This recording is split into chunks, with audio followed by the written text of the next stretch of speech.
you give them the next people's money, and it just keeps going like that. And of course, eventually you're gonna run out of people and money, but for a while it works. But it sounds like the coin was so fucked up that he couldn't even do like one round of Ponzi. He just like took everybody's money and then nobody could get out, and then he was like, shit, I gotta get out of here. So maybe he did intend for some people to make money off of this. I don't know. This is John 6 verses 1 through 5, and it says, after these things Jesus went away to the other side of the Sea of Galilee, or Tiberias. Yeah, I'm gonna be honest, this has nothing to do with cryptocurrency. I hate to say it, I don't think the people who wrote this part of the Bible even knew what index coin was, dog. Okay, so it looks like the latest update to the story was January 31st. Pastor charged with stealing millions, seen in Zambia after missing hearing. Seen in Zambia? What is he, Bigfoot? Oh, there he goes. Oh, he's gone. Damn it, we still can't catch him. So he flew to Zambia so he didn't have to go to court? Denver pastor Eli Regalado, facing civil fraud charges for allegedly selling millions in a bogus cryptocurrency scheme, was seen in Zambia teaching about God and finance, probably mostly finance, at the Gifted Faith Ministry in the company's capital after missing a court hearing on Monday. Regalado's appearance at the church's Glory Shift conference on multiple days this week comes after he missed a Monday court hearing where a preliminary injunction and asset freeze were granted after he was accused of exploiting his religious influence to defraud investors. Oh yeah, here he is, wearing the gray hoodie. Pastor Eli visits a church conference in Zambia after missing a court hearing in Colorado. Man, he got out of there fast. Everyone in this picture, you gotta run away from this guy, dude. He's gonna steal all of your money. All right, well, it seems like for now, that's where that story has ended. I hope you guys enjoyed this video, and I'll see you guys next time. Bye-bye. What's up, Greg, and welcome back to another episode of Daddy Wanna Bang.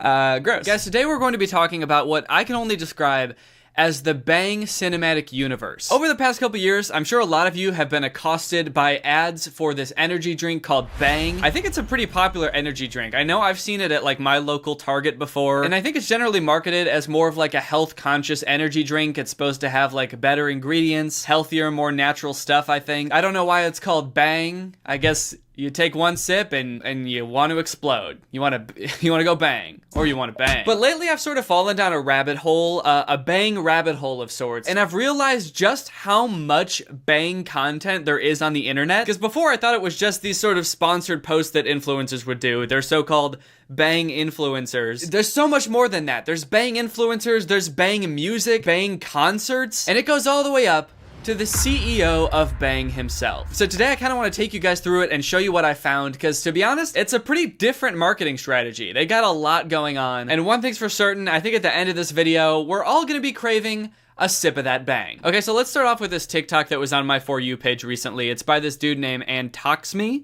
It's called She Likes to Play Games. Hashtag Bang Energy, at Bang Energy, at Bang Energy CEO. Hey babe, can you come crack my back? You know, if you keep doing this, you're gonna get hurt eventually. Probably. Are you good? Wake up, wake up. Stop. Quit playing. Quit playing. Okay, wake up. Wake up. Hey, why do all the comments on this TikTok say it's staged? What does that mean? There's no way this is staged. What the hell? I like that his reaction to supposedly thinking he just like broke this girl's spine is like, are you good? Are you good? Wake up, wake up. Stop. Stop. Cut that out. What are you doing? That's weird. Also, I like that this appears to be an advertisement for this energy drink, and the way it's being advertised is like, fuck, I think I just killed my girlfriend. Should I call 911?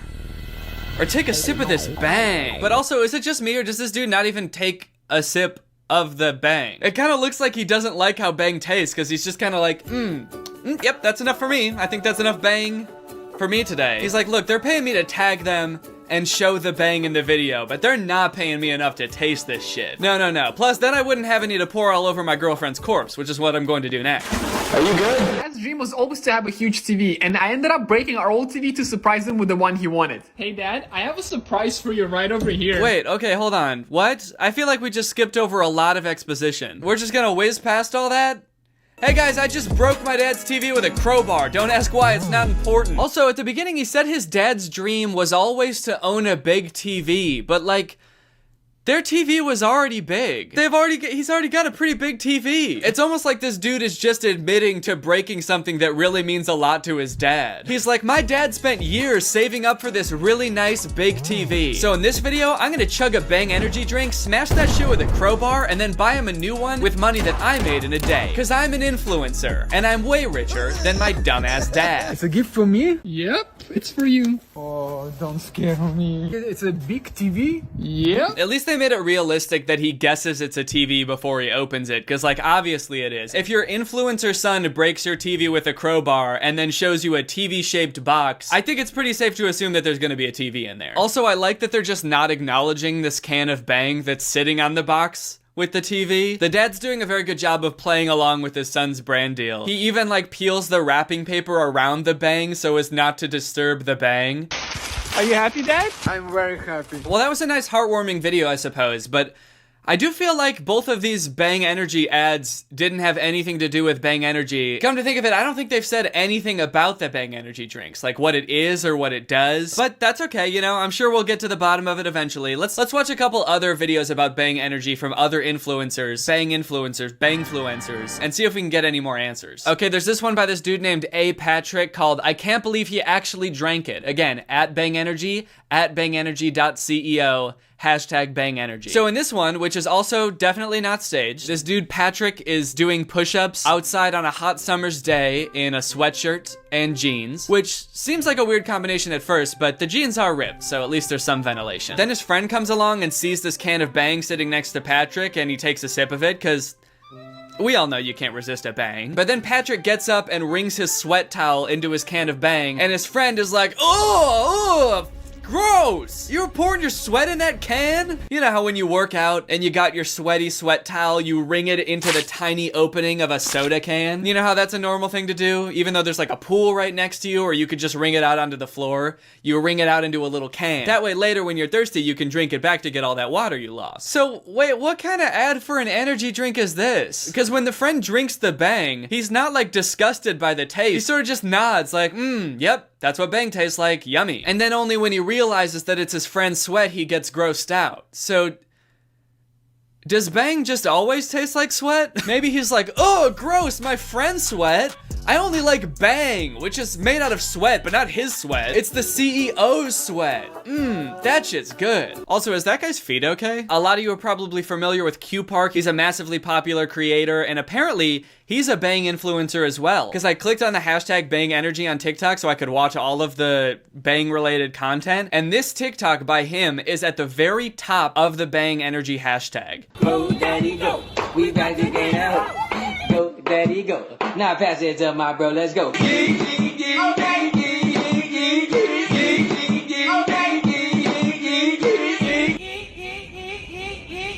If you had to guess how many likes that TikTok has based on what you just saw, what would you say? Take a second to think about it and then write it down on a piece of paper. And then take that piece of paper and crumple it up and stick it up your butt. Because this video has 18 million likes. I think this might be the most liked TikTok I've ever seen. I'm not even exaggerating. I don't think I've ever seen a TikTok with more than 10 million likes, let alone 18 million for Go Daddy Go? Is this all you have to do to have like the most liked video ever? Just like take a can of Bang to the streets and hump? I mean, don't get me wrong. I like the video. But that's just because it's so funny how loud he is when he sings. And how he dances. Hey guys, can we get this video to 18 million likes, please? I don't know how to do the thing with my butt, but just I think it's good enough. Just like the video. So after watching these ads, there's a couple things that strike me as pretty odd, even for such a revolutionary product like Bang. First off, we can all agree that these are almost definitely ads, right? These are, I mean, the people aren't just like posting these because they love Bang. They're definitely sponsored and being paid by Bang to post these. Because in every one, they like make sure to prominently display the Bang can, they tag Bang, they tag the CEO of Bang. But the weird thing is they don't ever say what Bang is. Like there's no talking points for that brand deal. Like every time I have a brand deal, there are very specific things I have to say about the product because the company wants people to like know and learn about what I'm advertising for them. But in all the TikToks you just watched, they never even so much as say the word Bang. In fact, they kind of don't ever even acknowledge the Bang. They're just like holding it close to the camera, but not saying anything about it and just kind of being like, kind of bizarre. I feel like there must be something weird going on behind the scenes or something. What's up, guys? Today I'm gonna be pulling an epic prank on my friend. I'm gonna be peeing in this delicious can of Bang. No! Oh, yeah. This delicious can of... Thank you. Dude, I don't understand. If we're doing an ad, why can't we just say Bang? Hey! What are you trying to get us both killed? Let's just get this over with, alright? Just pee in the can, and then I drink it. Nobody's gotta say the B word. Oh, come on, dude. What, you think we're gonna get killed for saying bang? What? No, no, no! You fool! Look what you've done! Oh, no! What? They've got snipers on the hill. We got visuals on the target, over. It's too late now. We're sitting ducks. Alright, kill him. And that's how it all ended. There was nothing I could have done. But at least when it was all over, I went out with a bang. Whoa, wait, what are you guys doing in the studio? You said it again, motherfucker. No! What you said? For legal reasons, all that was a joke. And and this whole video is a joke. Also, it's kind of weird that they tagged the CEO of the company in every sponsored post too, isn't it? I'm just imagining like doing a video for HelloFresh and then being like, hey, so we actually don't want you to talk about the product this time. We just want you to talk about our CEO. Can you just like tag him and hype him up a little bit? Oh, also, a lot of these might be illegal, because even though they're very clearly sponsored posts, they don't disclose anywhere that they're an ad. Now, full disclosure, I'm not a lawyer, and I don't know the Constitution. And I also, you know, have no way of knowing the kind of deal that these people have worked out with Bang. But just speaking from, like, what lawyers have told me, it is against FCC guidelines to post an ad without, like, the hashtag ad or hashtag sponsored or disclosing that the video is an ad in any way. So unless they're exploiting some like legal loophole that I don't know about, or they have some like really weird deal worked out with Bang where they don't pay them and they just send them energy drinks, then it seems kind of sus to me. Hold up everybody, because you know what time it is? It's time for a Bang taste test. I've already finished filming this video, but I got kind of curious about what they actually taste like, so I went and got one, and so I can do a little taste test, because I'm sure you guys are probably curious too, right? You probably want to know what Bang tastes like. So they had a bunch of different flavors. They had like a peach flavor, birthday cake flavor. They had a ton of different flavors, and all were pretty descriptive, except for this one, which is called Radical Skedaddle. What is it called? Yeah, Radical Skedaddle. So I got this one because I thought it had the best name, and because I want to know what Radical Skedaddle is supposed to taste like. So up top it says super creatine, ultra COQ10 EAA aminos. I don't know what any of that shit means. All right, well, bottoms up, bangs up. Oh wow, you know what? That's actually surprisingly good. Holy shit, it's kind of good. It does kind of have that like energy drink flavor that you get from like a Monster's Energy or a Red Bull or something. So if you're not into that, you probably wouldn't like it, but I'm surprised. I thought it was gonna taste like shit, but it's actually kind of good, so I feel kind of stupid now. Okay, update time. It's been maybe 20 minutes and I've been sitting here editing this video, and I've sipped maybe like a quarter of the can. I've sipped probably about that much. And I feel like I'm on a different planet. I don't know how much caffeine is in this thing, but I feel like I'm like shaking. I feel like I have to go run 10 miles right now. I think my hand is actually shaking while I'm recording this video. I'm on like a different plane of existence right now. It tastes pretty good, so I don't want to stop drinking it, but I also... Alright, well that's the end of the taste review. I am kind of running on an empty stomach right now, so maybe that caffeine is just like going straight into my veins. But anyway, that's the review. Tastes decent, transporting me to another dimension. 5 out of 10. Now let's take one step further down the rabbit hole. We've examined the surface of this whole scheme, the Bang influencers, the maybe illegally advertising Bang influencers. Let's take one step further down to Bang Energy's CEO. You've seen him tagged in all these posts. You're probably wondering what he's like. Why is he involved in this equation at all? So I went through his Instagram. A lot of his content is pretty mundane stuff. He's got like health and fitness related content where he's giving advice on like what supplements to take and why Bang Energy is so healthy because of all the ingredients it has in it. He's got pictures of him and his family where they're all dressed normal and he's dressed how I wish I could dress in middle school. Like this picture from Christmas morning, they're all wearing like nice Christmas pajamas, and he's wearing a backwards bang hat, a bang Christmas shirt, this gold chain which actually has a giant ass bang emblem on it, and these absolutely sick bang sneakers. This dude is dripping with bang, and I mean that metaphorically. He's not actually dripping with the energy drink, although it wouldn't surprise me if he also bathed in bang. Oh, there's also all these videos of like what, I'm really not sure what they are, but they seem like just bang concerts, where there's like a ton of people in the crowd. The CEO of Bang is up on stage, of course, with that big chain, that big bang chain. There's dancers up there dancing in bang uniforms. They're like shooting money into the crowd, and they're blasting this music that's talking about bang. I got that bang you want, that bang you want, give it to ya. So I don't know what's going on with that. I guess that, I don't know, Bang has this like really loyal cult following that goes to all these bang raves. The people in the crowds in these videos look like they're having the time of their lives. There's also all these cool videos of the Bang CEO shirtless working out. Yeah. These are my favorite ones. If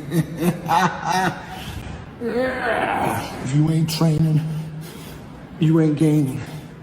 If you ain't banging, you ain't hanging. Isn't that a Nicki Minaj lyric? If you ain't banging, we ain't hanging. Or it's, if we hangin', we bangin', foam fanger, he slangin', it ain't karaoke night, but get the mic, cause I'm sangin'.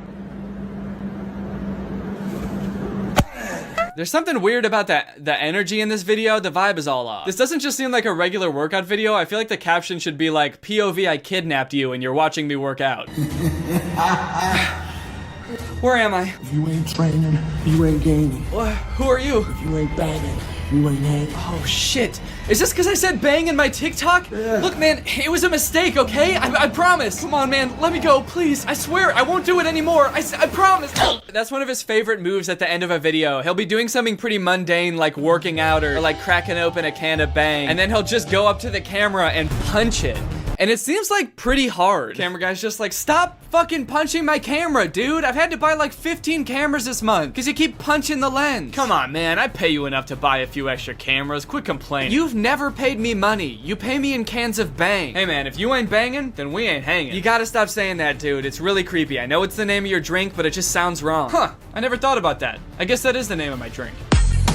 Friends, family, fans, and followers, this is how we make bang. Ooh, an exclusive Bang factory tour. Maybe we'll get to find out some inside secrets on how they make bang.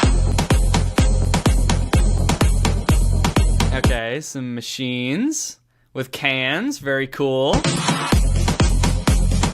Oh, cool, they go through a flashing light and then some go in a bucket. Cool, so that's good to know. When you drink bang, you know that this has been in a flashing light. And maybe in a bucket also. So that's some really helpful information. What? I can't hear you. Checking out this empire here in Phoenix. There's a lot of factory noise, and also you're still playing music over this part. I'm starting to think that even he doesn't know how they make bang. He's not explaining anything. There's nothing going on this tour. They're just showing like really complicated machinery, and then it pans over and he's sort of just like, yeah, it's doing the thing, it's making bang. Damn, well, I still have no clue how they make bang, but one thing's for sure, it looks fun. They go through a little rave and then a corkscrew like a roller coaster. That's probably how they get it to taste so good. Those kids are having fun. So I'm not sure if you've noticed in any of these videos, but one of my favorite things about all of these videos on this dude's Instagram is that they have like custom bang music. And by custom bang music, I mean like pretty generic sounding house music or like rave music, but with some guy just saying like bang over it. Gotta keep that bang, cause it gets me turned up. Bang, bang, gotta keep that bang. You know what time it is? I know what time it is. Let's go. Bang. It's bang time. This ad for their key lime pie flavor has a really good one too. I love my bang.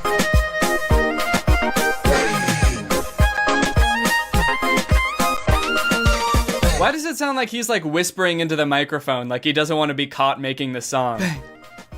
Bang. Sweetie, what are you doing in there? Bang. I swear I love it. I swear I love Bang. Are you talking about Bang again? And fun fact, I actually looked it up, and Bang Energy is an artist on Spotify, and they've got like a few albums of music that's just like party music that talks about Bang. One thing that I think is really funny is their top 3 songs are called Let It Bang, Let the Beat Bang, and Let the Beat Go Bang. Alright guys, well I hope you enjoyed this dive into the Bang cinematic universe. Now it's time to talk about our sponsor, HelloFresh. This video has been sponsored by HelloFresh, America's #1 meal kit. No matter what's going on in the world, whether there's a pandemic or not, everybody gotta eat. That's my catchphrase, I say that all the time. Everybody gotta eat.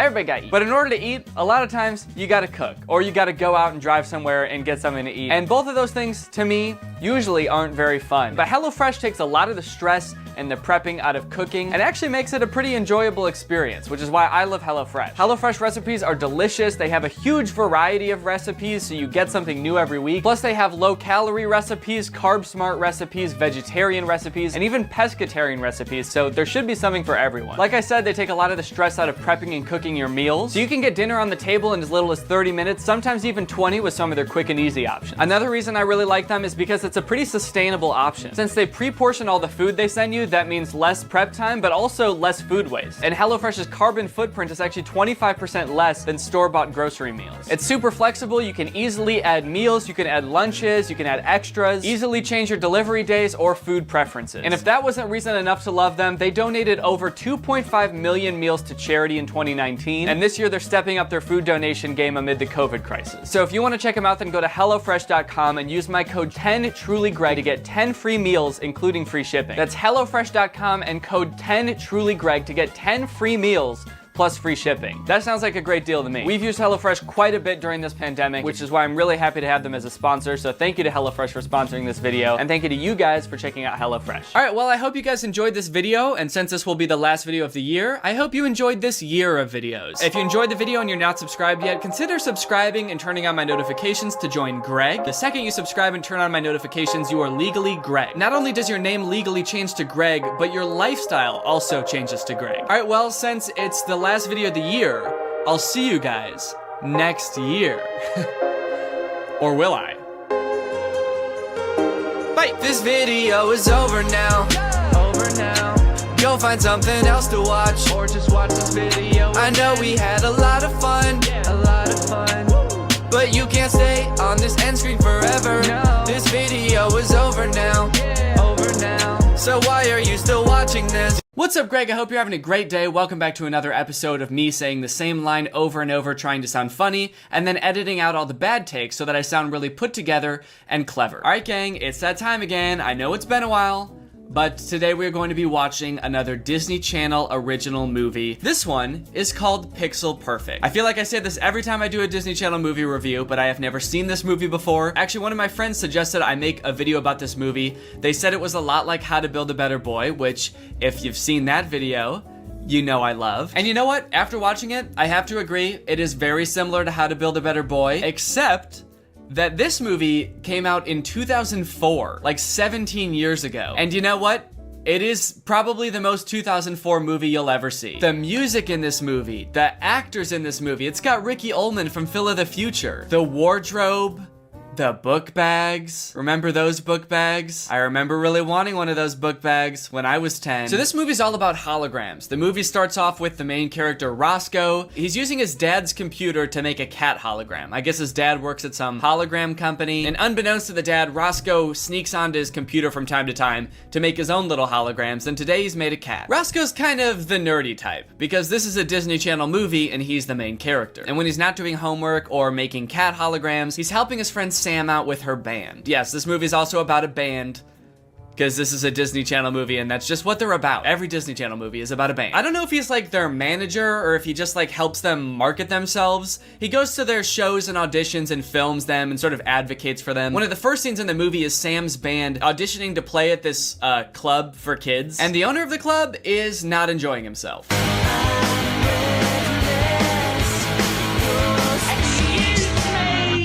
Do you sing lead on all the songs? Pretty much, yeah. Okay, love.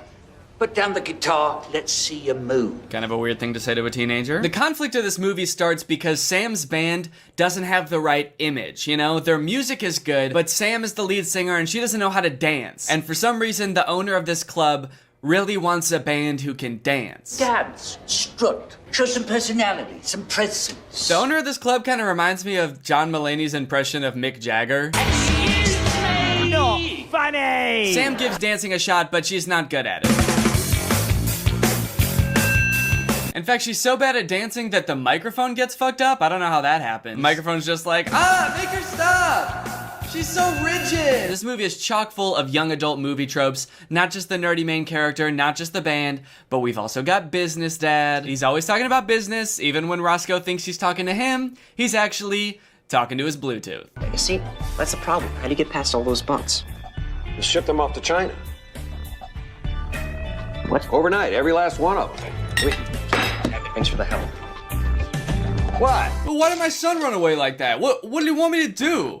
What, do you want me to talk to him at dinner? Ugh, nasty boy. The thought of even saying one word to my son. It's too much for Business Dad to handle. That night, after seeing Sam's band get rejected, and then after Roscoe being rejected by his own father, he goes up to his dad's hologram room and starts to hatch the perfect plan to get Sam's band on the map.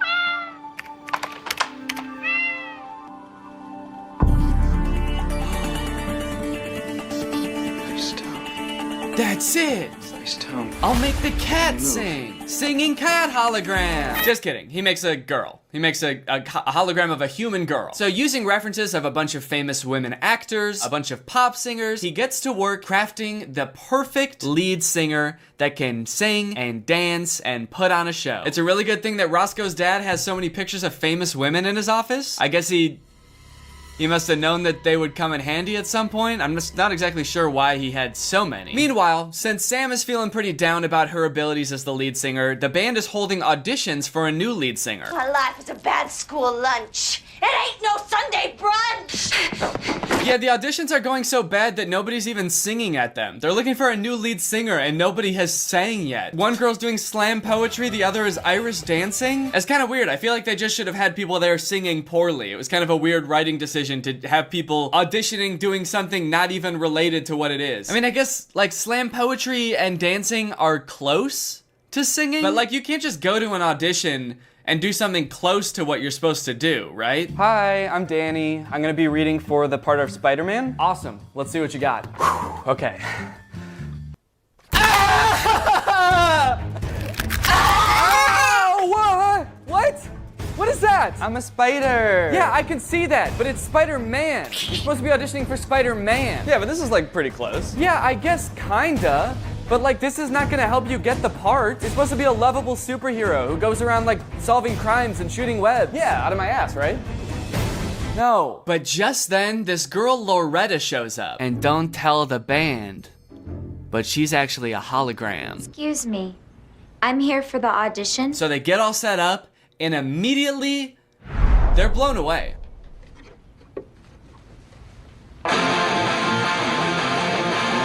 All Loretta does is like put her leg up in the air, and the girl in back is like, oh, whoa, okay. Hold on a second, guys. This might be the real deal. This girl just put her leg in the air. Even if she does this for like 3 minutes and doesn't even sing, this would still be pretty impressive. But, you know, since she's a computer program, and she's literally programmed to be perfect at singing and dancing, she kills it. She does the most 2004 dance routine ever. She ends it with a really long spin, which everyone finds really impressive. Really long spin, actually. Damn. She spun for a while. I do feel like Roscoe could have gone in a little bit more on the dance moves. Like, she's a hologram, so she can do like literally anything. She can defy physics. I feel like it'd be cool if Roscoe made her do some shit that's impossible for humans to do. That way, like, other lead singers can't even compete on any level. Like, this seemingly normal girl comes out of nowhere and she starts singing and she's like pretty good, but then she like, I don't know, turns into an airplane or something. That'd be sick. But yeah, whatever. I guess her kind of long spin was cool too. I don't think I caught your name. Loretta. Loretta Modern. Well, it's nice to meet you. Okay, I feel like they could have tried a little bit harder on that falling sequence. She tripped because she stepped on a cable, not like she tripped over the cable. She just stepped on it. And I guess that threw her off her balance so much that she'd like just collapse. So nice to meet you, by the way. Whoa! Oh, who put this fucking death trap here? Ladies, meet your new lead singer.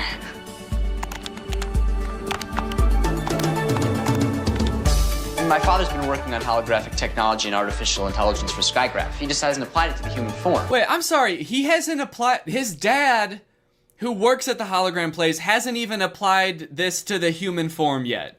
And somehow Roscoe made this overnight. Just in one night, he just kind of cranked out a girl. Before we get too far into this, there's a lot about the technology of this movie that, quite frankly, does not make any sense to me. I feel like it's just totally nonsensical. Like, they could have explained it better by just being like, it's magic, actually. And it's happened so much throughout this movie that it's almost to the point where, like, I don't even want to bring it up because I feel like it'll just be annoying for me to keep harping on this. Almost, though. It's almost there. I will continue to harp on it. So how did Roscoe make a perfectly functioning human in one night? This is something that like scientists have been trying to crack for decades, like an artificial intelligence that can compete with like human intellect and expression and stuff like that. And Roscoe would just kind of got sad because his dad didn't talk to him one night and was like, fuck it, I'm gonna have to end these scientists' whole career, I guess. Boom, human. She looks photorealistic, she can speak English, and she can form sentences. Also, I just kind of want to know like how this hologram thing works in general. Roscoe, can you tell us how this thing works? The computer uses echolocation to measure the room and pulsing frequencies to hold her pattern. Oh, okay. But how does it work, though? Like, as in, what the fuck does any of that mean? Another thing that doesn't quite make sense to me is that Loretta can't go outside, which I guess makes sense for a hologram. Like, if it's some sort of projector, like, the light just wouldn't show up as good outside, so I understand that. But in this scene, she gets curious because she sees a bird's nest out the window, and she sticks her hand out the window, and her hand disappears. But then when she brings it back in, her hand is still gone. And then Roscoe says, oh no, I'm gonna have to rebuild that from scratch. I'm gonna have to build you a new hand from scratch. How does that work? The hologram is just light, right? Wouldn't that be like if you're watching E.T. on a projector and you accidentally like turn the projector so it's pointing outside? Like that wouldn't delete E.T.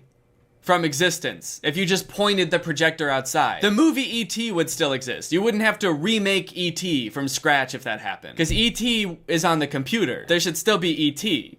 There should still be hand. That night, we see Roscoe painstakingly rebuilding Loretta's hand from scratch. And it looks like some pretty serious, intense programming. I mean, just look at this. Click, click, click, and it's done. Damn, I guess that kind of explains how he was able to make a human so fast. All he had to do was just like click on all the body parts.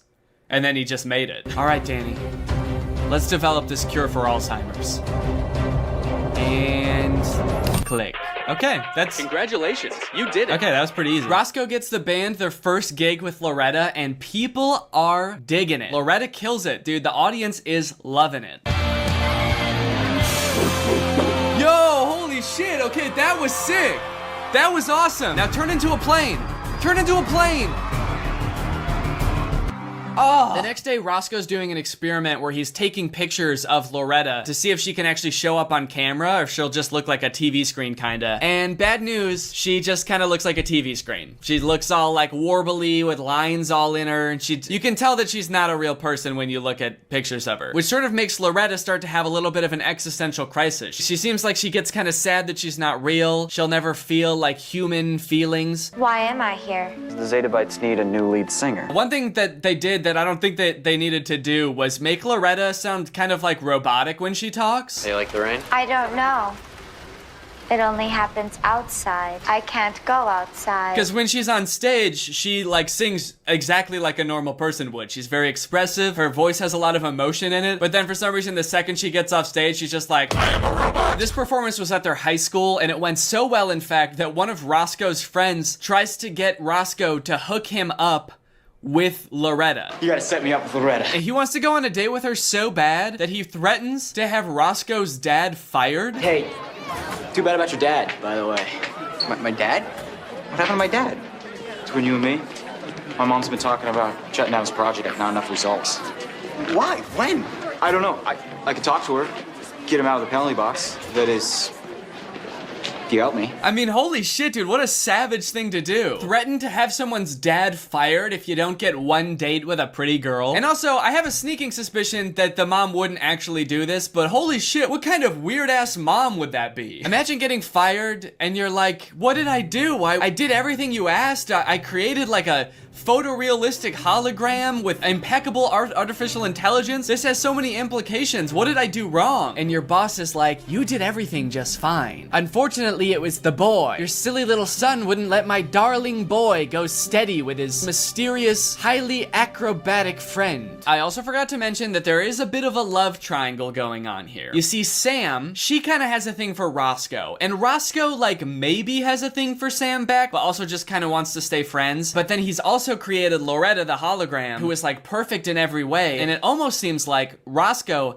is starting to fall for this hologram, just like his friend apparently. And this makes Sam very jealous, not too happy, which causes her and Loretta to have quite a few unpleasant interactions. You don't know everything. Yes, I do. Okay, maybe you do, but you don't understand any of it. You could know what a baby is, but you've never been one. You can know every type of bicycle, but you've never fallen off one and scraped your knee. You could know every type of airplane, but you still won't turn into one. Why won't you turn into an airplane? It would be so sick. She's not even real. She's just a trick of light. And you're nothing but water and a few pounds of chemicals. Maybe a few more pounds than you really need. What? Oh my god, dude, this robot is so mean. Why would she be mean? Why would that be something that's programmed into her? Why is she programmed to do anything except sing and dance? Did Roscoe program this hologram to be mean on purpose? Okay. I've got a very limited amount of time. I need to program this hologram to do everything that a pop star needs to do, which should be pretty easy because pop stars really don't have to do that much. All she's gonna have to do is she's gonna have to know how to sing and dance and be mean to me and be really mean to me, degrade me, fucking make me feel like shit and embarrass me in front of all my friends. That would be so hot, or I mean, that would be a really good pop star thing for her to do. Lord, I am so sorry. That's okay. I've been enjoying the rain. It must be wonderful What? to feel the rain. Oh man, this is kind of sad. She's sad because she knows she'll never be a human. She'll never get to feel the rain on her skin. She'll never get to feel any human emotions. Damn, I would feel bad for her if she wasn't so fucking mean. You are so mean, Loretta. And also, you are a robot with no emotions, so you're probably not even actually sad. And touching rain is not even that fun, so pick something else to be jealous about. The next day, Sam goes into Roscoe's dad's office and finds some stuff that, she doesn't really like. Save me. Please. Save me. Please. Save. What was that screensaver? They just glossed over that so fast. The screensaver on their computer is Roscoe as a spider eating his dad, who's a little fly on his web. And then when it cuts away from the computer, you hear Roscoe's dad get eaten. I'm so confused about that. Whose computer is this? I'm pretty sure it's Roscoe's dad, right? Did Roscoe make a screensaver of him murdering his dad? Does Roscoe's dad see his son as a threat? Is one of them auditioning for Spider-Man? I'm so confused. Some gene pool Roscoe gave you. So in a lot of ways, this movie is similar to How to Build a Better Boy. Because in that one, just like in this one, they design like the perfect specimen, the perfect boy or the perfect girl. But for some reason, this movie, the way that they do it seems a lot creepier, I feel like. Like instead of what they do in How to Build a Better Boy, where they just sort of like list vague characteristics they want the boy to have, like this color hair or this color eyes. Roscoe is actually like taking body parts from different real women and like cobbling them together into a perfect lady. I feel like there's definitely a difference between like, I just love a man with brown eyes, and being like, I will create a female with your skin and your toes. Also, this was like sort of a plot point earlier, but Roscoe didn't want his dad to find out about the hologram. He didn't want him to know that he was using it to make this pop star. So why did he just like hide all of these pictures on the desk where his dad works? He just had all of the pictures stuffed in this manila folder right next to the computer. Hey, son? Are you by any chance using my computer to make a human woman hologram? Huh? What? No. Are you sure? Because I found this manila folder at my computer that has like a bunch of pictures of blonde women in it with circles around different parts of their body. Oh, yeah. That was just homework for Math. They're making you study white women in math class? Yeah, it's part of the Pythagorean theorem. There's notes on a lot of these pictures. This one says this chin will go great on my hologram. Oh, wait. Oh, those pictures. Oh. Why do you sound so surprised? Those are for my cat hologram. So this human woman's chin is gonna go on your cat hologram? Yes, Dad. Actually, it is. Is that so hard to believe? I want my cat to look good, okay? I want him to have a nice chin, a nice ladylike human chin. In fact, I'm pretty sure I've told you all this before, actually, but you were so busy on your work phone that you must not have heard me. You know, all you do is work. Do you know that? You never pay attention to me. Or my cat. Well, son, you never held me as a child, Dad. You were always too busy working. I don't think you've ever even hugged me. You know what, son? You're right. I've been too distracted with work. You know what? Let me drop everything I'm doing right now and let's do something together, father and son. How about we work on this human-chinned cat you've been working on? Wow, do you really mean it? I sure do, son. Also, I saw that screensaver you made of you eating me, and I'm kind of worried you're planning to murder me in my sleep. I was. You know what, buddy? Bring it in. Let's have a hug. I'd love to.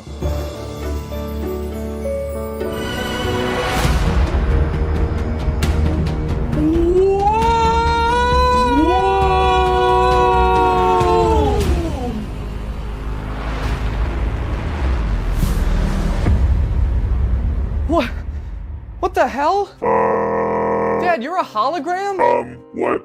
No, I just have weak knees. Dad, I'm not dumb. No, really, dude, I just have weak baby knees. I swear to God, I wouldn't play about this type of shit. Dad, it's okay. I don't care if you're a hologram, all right? You're still my dad. Now, come on, let's forget all about this. I'm sorry, this is too awkward. I gotta go. What? Go where? What? Dad! Dad! Dad!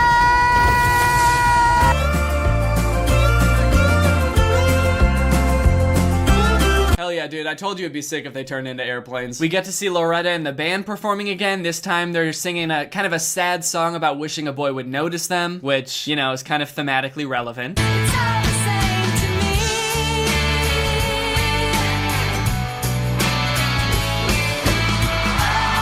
She ends the performance with a double backflip off of a stool. The flips are honestly one of my favorite parts of this movie. They're so over the top, especially in this performance. They're so out of place. Like, this song is a sad song about being like, oh, my crush will never notice me. And then she just does like this impossible feat of acrobatics. It does not fit the vibe of the song at all. Actually, during this performance though, there's like news trucks outside because they're so excited about Loretta or whatever. And one of the satellites on the news truck falls and I guess points at Loretta, which interferes with her signal. And then it starts playing the news on her.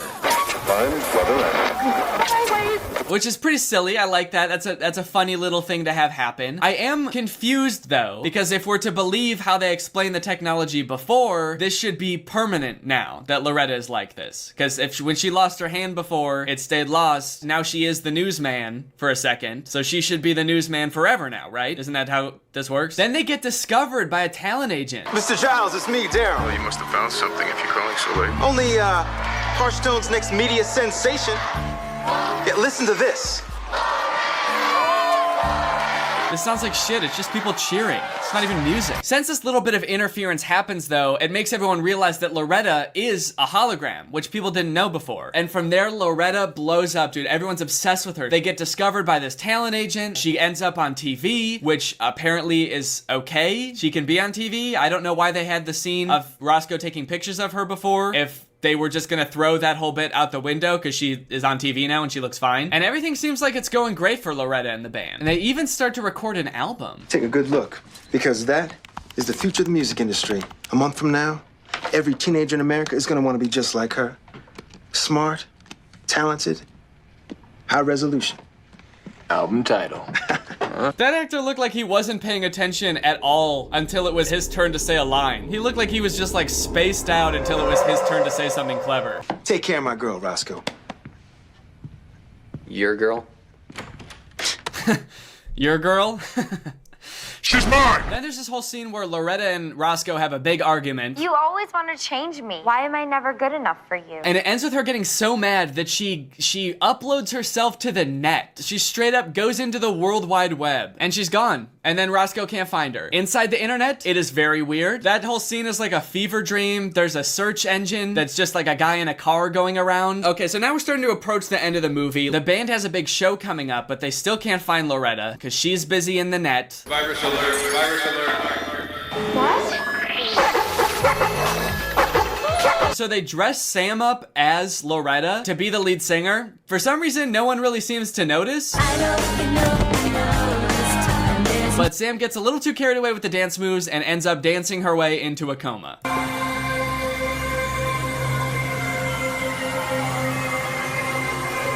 Damn. I guess the microphone from earlier was right. She really did suck at dancing. The end of the movie is so strange. Loretta finally shows up after being gone for a while. She sees that Sam is in a coma, and she sees that there's wires attached to her brain because they're monitoring her. And she says, wait a minute, I can fix Sam. I can just go into her brain and fix the coma. Loretta, no. It's not a computer. If you go in there, you can't come out. Loretta, no! And she ends up going in there and then taking over Sam's mind. She's waking up. Hi, Roscoe. Loretta? Super creepy concept and makes Loretta seem like evil. Oh my god, Sam, you're okay. I'm alive! Yeah, this movie kind of turns into like a horror movie for a second. Even when Loretta is in Sam's mind, it's all dark and scary, and Sam is in there, she's all sad. I guess that's why she's in a coma. She's too sad in her brain. I don't know if that's how they think comas work. The doctor's just like, unfortunately, her fall made her a little bit too sad inside her brain, so she can't come out now. It turns out Loretta just wanted to go and touch the rain in Sam's body, and then she gives her body back to Sam. And then that's kind of the end of the movie. Sam is back, she's happy, they're all free to go back to their normal lives, except Loretta, who never came back out of Sam's brain. And so like, we're not really sure where she is. And then she shows up at the very end looking like a Force ghost from Star Wars. Anyway, that's the end of the movie. So now it's time to talk about our sponsor, Current. But unfortunately, I'm a little busy today, so I can't do the ad read. But lucky for you guys, I just finished developing my first hologram. His name is Tiny Danny, and he's gonna be doing the ad read for me. So Tiny Danny, how about you tell these folks about Current? Hey guys, I'm Tiny Danny. I'm a little hologram that's just like Danny, except I'm tiny. No bigger than a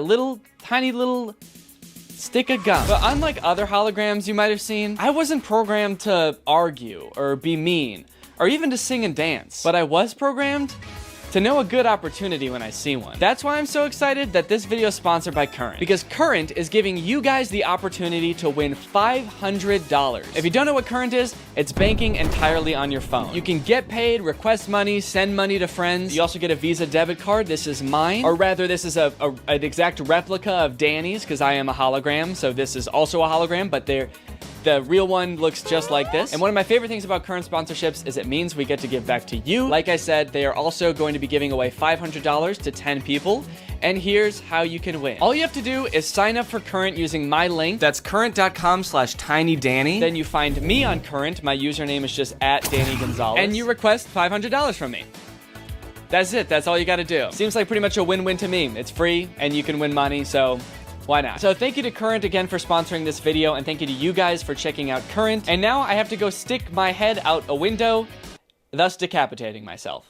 Back to you, Danny. Thanks, Tiny Danny. All right, guys, well, I hope you enjoyed this video. If you're new here and you're not subscribed yet, make sure you subscribe and turn on my notifications to join Greg. Greg is what I call my fan base here on YouTube, but it's more than just a fan base, you know? It's a family, and it is an army. So keep that in mind when you hit the subscribe button and the notification button. You are technically and legally joining an army, but I mean, we probably won't go to war against anyone. But don't worry about that. Most Gregs have never even seen combat yet. So if you want to join Greg, just subscribe and turn on my notifications, and I will see you guys next time. Bye-bye. This video is over now. Go find something else to watch, or just watch this video. I know we had a lot of fun, but you can't stay on this end screen forever. No. This video is over now. So why are you still watching this? Hello everybody and welcome back to the second channel. Thank you for joining me today. We're gonna be going through the subreddit again, so kick back, relax, crack open a sparkling water with your boy. And cheers with your boy. And have a sip with your boy. Really excited to jump back into the subreddit. I don't think I've been on it at all since the last subreddit video I did. I've been so busy. So I don't think I've been on my subreddit at all. So I'm curious to see what people are talking about. Let's go top and let's go month. Okay, all right, love to see it. The first post is about the half marathon that I ran. This is the same thing on my Instagram, dude. Everybody was commenting on the fact that it says Daniel on my bib. Yeah, that's my name. I posted on my Instagram, ran my first half marathon yesterday, blah, blah, blah. You know, I was really excited for myself. All of the top comments are just Daniel, Daniel, Slay Daniel, Daniel.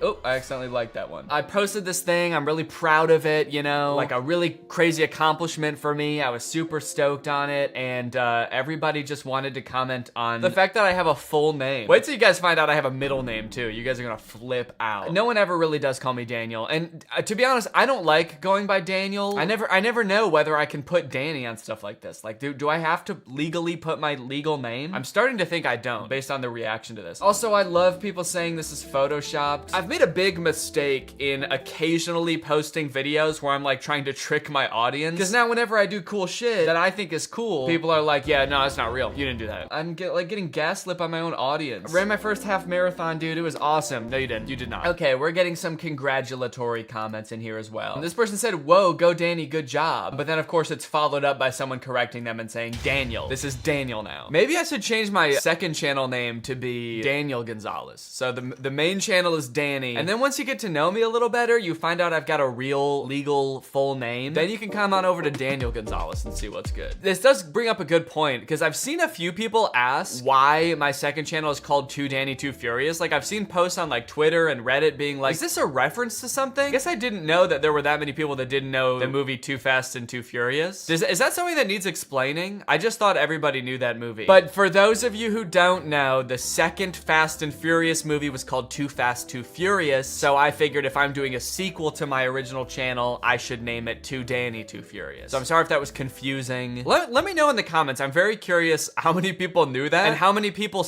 like didn't understand it at all, but just kind of like silently accepted it and were like, oh, that's kind of weird. Okay, let's go back to the subreddit and see what people are saying. Wow, that guy looks like Danny and is also named Daniel. What a coincidence. Ha, right? I just thought it was funny to think of his name being Daniel. It sounds so serious. It does sound serious. That's why I don't go by Daniel or Dan. Whenever I meet older people, it's like they refuse to call me Danny. Just like anyone who's like older than like, I don't know, like 65. They want to call me Dan so bad, and I don't know what it is. Am I too old to be Danny? I just feel like I'm Danny. Dan sounds so serious and like boring to me. I don't want to go by Dan. But like, for some reason, every old person in my life wants to call me Dan. No matter how many times I say my name is Danny, all of my public social media is Danny. Like, I have a cousin who's a guy that always went by Jamie when he was younger, but now goes by James. Is that just a thing you're supposed to do when you become an adult? It's like, take the Y out of the name, take the E at the end out. I don't know. No one ever teaches you these things. This isn't something they're gonna teach you in public school, guys. This is why the school system is so flawed. But like, girls don't do that. Like, there are lots of girls named Emily and Haley and Hillary. Girls don't start going by Hiller when they get older, or Emil. So why should I? Fuck that. No, I'm gonna be Dan. I don't like the name Dan, and I definitely don't like Daniel, so I'm gonna keep being Dan. He looks like he's in pain. I'm not exactly sure why I was making this face in this picture, but I don't think I was in pain. I was having a good time for most of it. I feel like something must have been going on just to my left. I've never run any like race like this before, so I was a little bit surprised at just how like wild and crazy people got. There were people wearing costumes and shit. There's one guy wearing a lobster costume the entire time. So maybe I saw some weird shit going on over here. Danny Gonzalez fans when they see someone named Greg. That's true. There's like a good portion of my DMs that are just like people sending me other people named Greg. Anytime someone just says the name Greg in a TikTok, I get tagged in it a bunch of times. And it's like, yeah, I know that, guys, I know there's people named Greg, all right? And honestly, I love to see it. Because if they're named Greg, that actually legally makes them a fan of my video. So, you know, I like keeping up with the fans. I like seeing what they're up to. My bearded dragon doesn't like Danny. Everything looks like angular. This is a Minecraft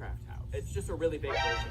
Oh shit, I think he was gonna try to attack me. Oh shit, he did attack me. Oh my god. Name the gecko Grego. Name the gecko Greg, or what is it? Oh, it's a bearded dragon, never mind. Name the bearded dragon Bearded Greg. I always have the same reaction when I see Danny. Yeah, honestly, even for me, like editing my videos is really hard because like every time I come up on the screen, I like jump onto my computer monitor to try to kill him. I just have that terrifying of a presence. I'm really scary. I think that's what makes me a really good sleep paralysis demon. It's just like the mere sight of me sends you into your fight or flight response. Danny coming up with the hottest bars known to mankind in songs about the dumbest possible topics. You know, I don't know if I should say this or not, but I actually do have a new song coming out soon. I'm not gonna say when, and I'm not gonna say what it's about, but there will be a new song at some point soon. So get ready for that. And I think it's pretty hard. And I do think it is about the dumbest possible topic. So I'm really staying true to my brand. Run, Danny, run. There I go again. So my dad took this picture. My mom and dad were there. And this is actually my mom's phone. This is my mom's phone case. So my dad is taking a picture of me. And you might be able to notice my mom's phone is like facing like over here. She's like not looking at me at all. When I ran by, I saw my parents and I'm waving to them. And my dad is like waving and taking a picture back. And my mom is just like looking down the road, not at me. So the reason I'm making this face in this picture, you might notice I'm making kind of an ma sound with my mouth. That's because I was yelling, Mom! And trying to wave at her and be like, I'm right here. And she actually never saw me. So she didn't see me cross the finish line until after my dad was like, you know, he already like passed us, right? Speedy Gonzalez. Maybe that's what I should make my second channel name. I'll rebrand to strictly running content. Danny looking hella speedy here. Yeah, this is pretty good. They caught me like mid-stride just at the right time. I feel like I look pretty strong there. I'm also about to finish the race, so I was running pretty fast at that point. I was like, get me out of here. I want to be done. What I saw when I opened my phone in a dream I had last night. Okay, excellent. We're getting some more dream lore. So this person in their dream opened their phone to find that Jarvis had posted in World War II that Curtis and I had just given birth to him. And Nancy and 1,300 others are digging it. I'm not really sure what this means for Danny dream lore. Does this check out at all with the sleep paralysis demon thing, or is this just gonna be its own thing? I've never seen my phone in a dream before. Yeah, that's a good point. I can't remember ever having a dream where I checked my phone. Guess I just kind of have better shit going on in my dreams, you know? I guess there's just kind of like more exciting stuff going on that I don't need to be glued to my freaking phone. Like some Gen Z millennial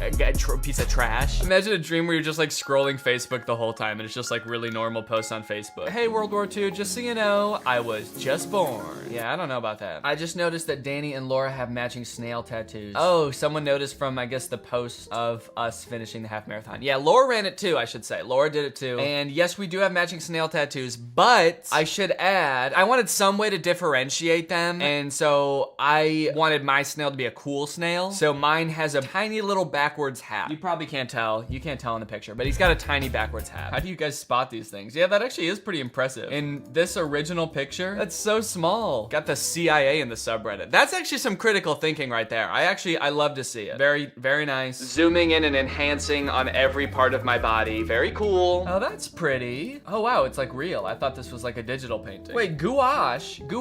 Isn't that shit from that Troom Troom video? Gouache. Yeah, it's the stuff from the Troom Troom video. I didn't know what it was. Throwback to when Danny didn't know what gouache was. I still don't, dude. What video was that? Wasn't that the video where I was making like edible pranks? And now you're telling me gouache is paint and not edible? I don't understand. Did you paint this with frosting? What is gouache? And I'm definitely not gonna look it up. I've gone this long without knowing, so I think I'm fine. I don't think I need to look it up and Google it. I think my life has been just fine without knowing what gouache is. Honestly, I'm afraid to look it up because things have been going so well. I don't wanna fuck it up and find out. I love the color scheme. Yeah, it's really cool. Whatever gouache is, it's really popping. You did great. I watched the new movie Luca, and y'all can't say this ain't Danny. I'm gonna be honest, this guy just has a big nose. That's pretty much it. I don't think that looks like me, unfortunately. His hair is like way more curly than mine. He's got brown eyes and not blue eyes. He's got giant ears. He's an animated character. He's in water. I'm never in the water like that. It does not look like me. Sorry. Wait, oh, they put binary in the, oh, fuck. I wasn't thinking critically, guys. There's like a binary code here. Now, I don't want to type this shit in, so I'm really hoping that somebody else in the comments saw this and typed it in for me, and so I don't have to do it. The top comment is, I wish Danny was real. That's not me. I am real. That's an animated kid. He's not real. That's from the movie Luca. Did nobody get the binary. Really? Nobody did it? Y'all are gonna make me type this in? Oh, okay. One person mentioned the code, but they said somebody else translate. I guess that's what I'm doing too, but goddamn, I don't want to type all that in. I would just like to point out that I did think critically enough to see the code. I'm just not gonna put in the effort to type it in. I'm so sorry. All right, let's go to what is hot right now on the subreddit. Now that we've looked at the past month, let's go and see what people are talking about right this minute. Danny, I found your biggest fan. Are these comments on my video? Danny equals Jesus. Wow, so wholesome. I love you. This is the best thing I have ever read. Danny, you are awesome. Danny, you made me cry. Shit. Honestly, I get it though. Plot twist, that's Danny. The Danny Gonzalez fandom just normally dreaming, and then Danny showing up in every single dream. I am kind of curious, like, I wish there was a way to put polls on YouTube videos, because now there's two things I want to know. I want to know about the Too Fast and Too Furious thing, and now I'm curious, what percentage of the audience has actually had a dream that I've been in? Because I won't be satisfied until I'm at 100% and they were all nightmares. Oh, I could do a YouTube community post. Let me do it right now, actually, and then we can see the results. This is genius. We can get results so fast. All I have to do is create a new post and say, have I... Sounds like a really creepy thing to ask. Have I appeared in one of your dreams? But if I word it differently, maybe it's not so creepy. Have you ever had a dream with me in it?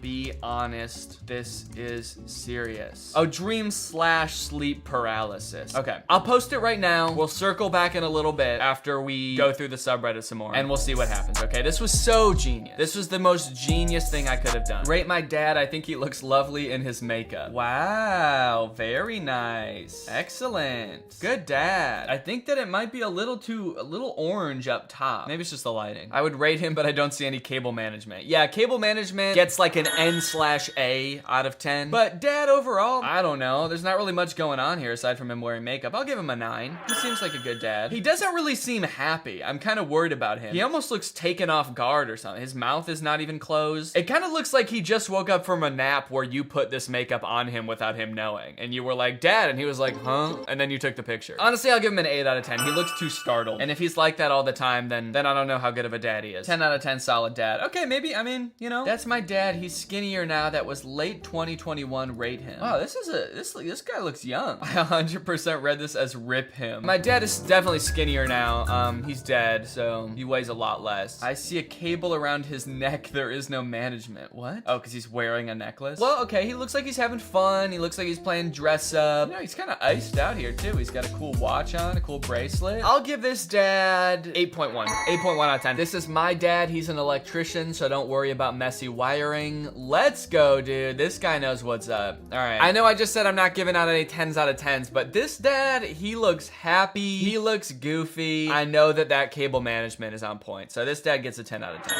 Yeah, people in the comments are loving him. What do you mean your dad? He's our dad. What? What's going on?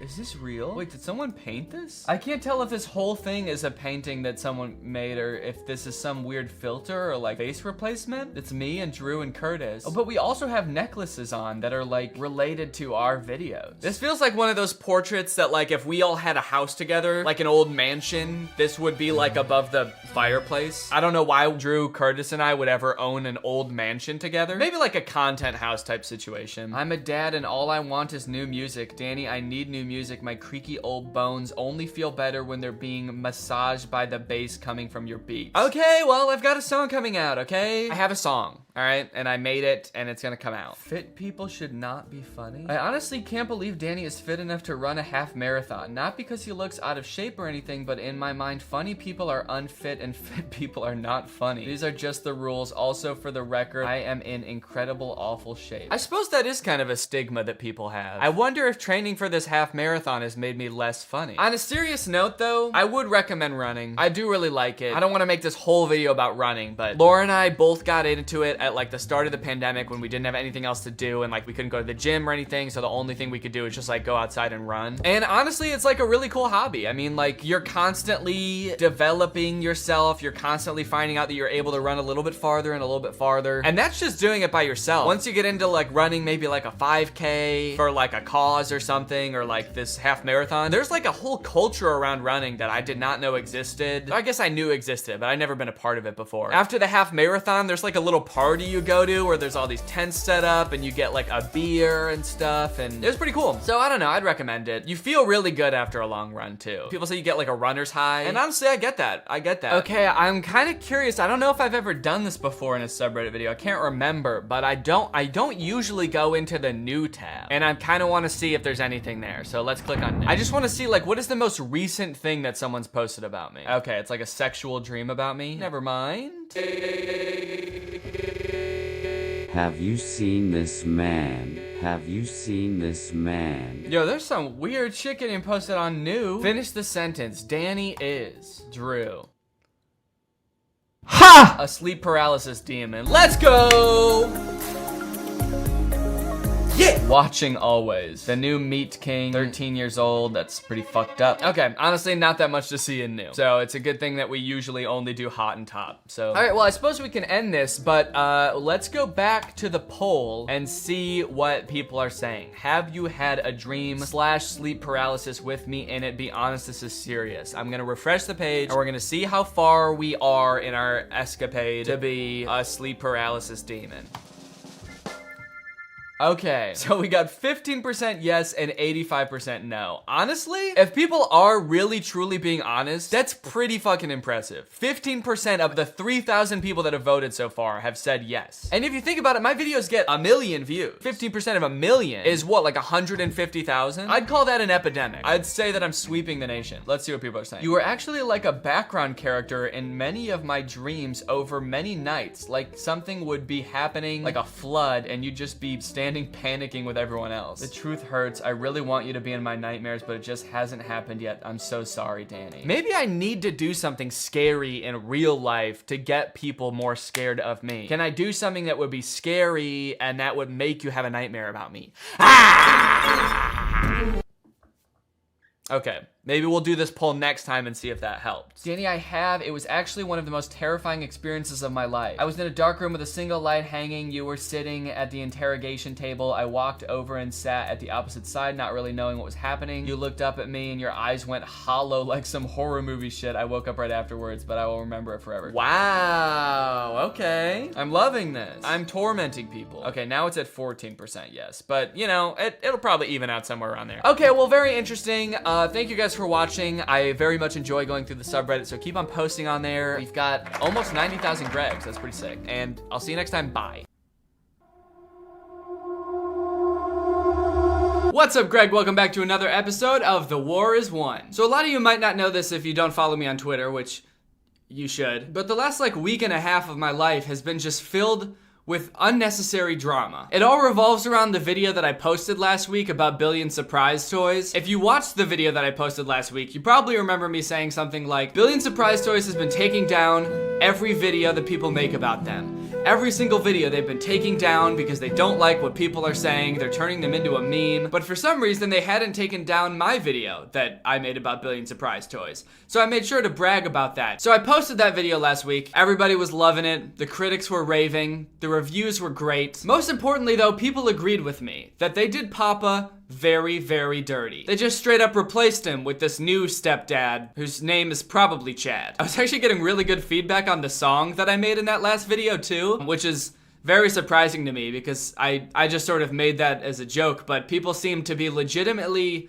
emotionally moved by that song. So I'm sorry if it made you sad, but you know what? It is sad. It is sad, and I miss Papa. Also, a lot of people were trying to tell me that this new stepdad was Papa, and he just shaved. To that, I would like to argue, unless Papa's really been in the gym lately, and his hairline changed, it's not Papa, all right? Papa's the doctor now. We saw that in the video. You'll also notice while I'm explaining all of these things, I'm not using any footage from Billion Surprise Toys. I'm not even gonna use any pictures from Billion Surprise Toys. And that's because of what I'm about to tell you next. If you don't follow me on Twitter and you got a chance to watch the video right when I posted it last week, then you probably don't know this, but Billion Surprise Toys took down that video. They copyright claimed it and actually didn't take it down, they just had it blocked in all countries.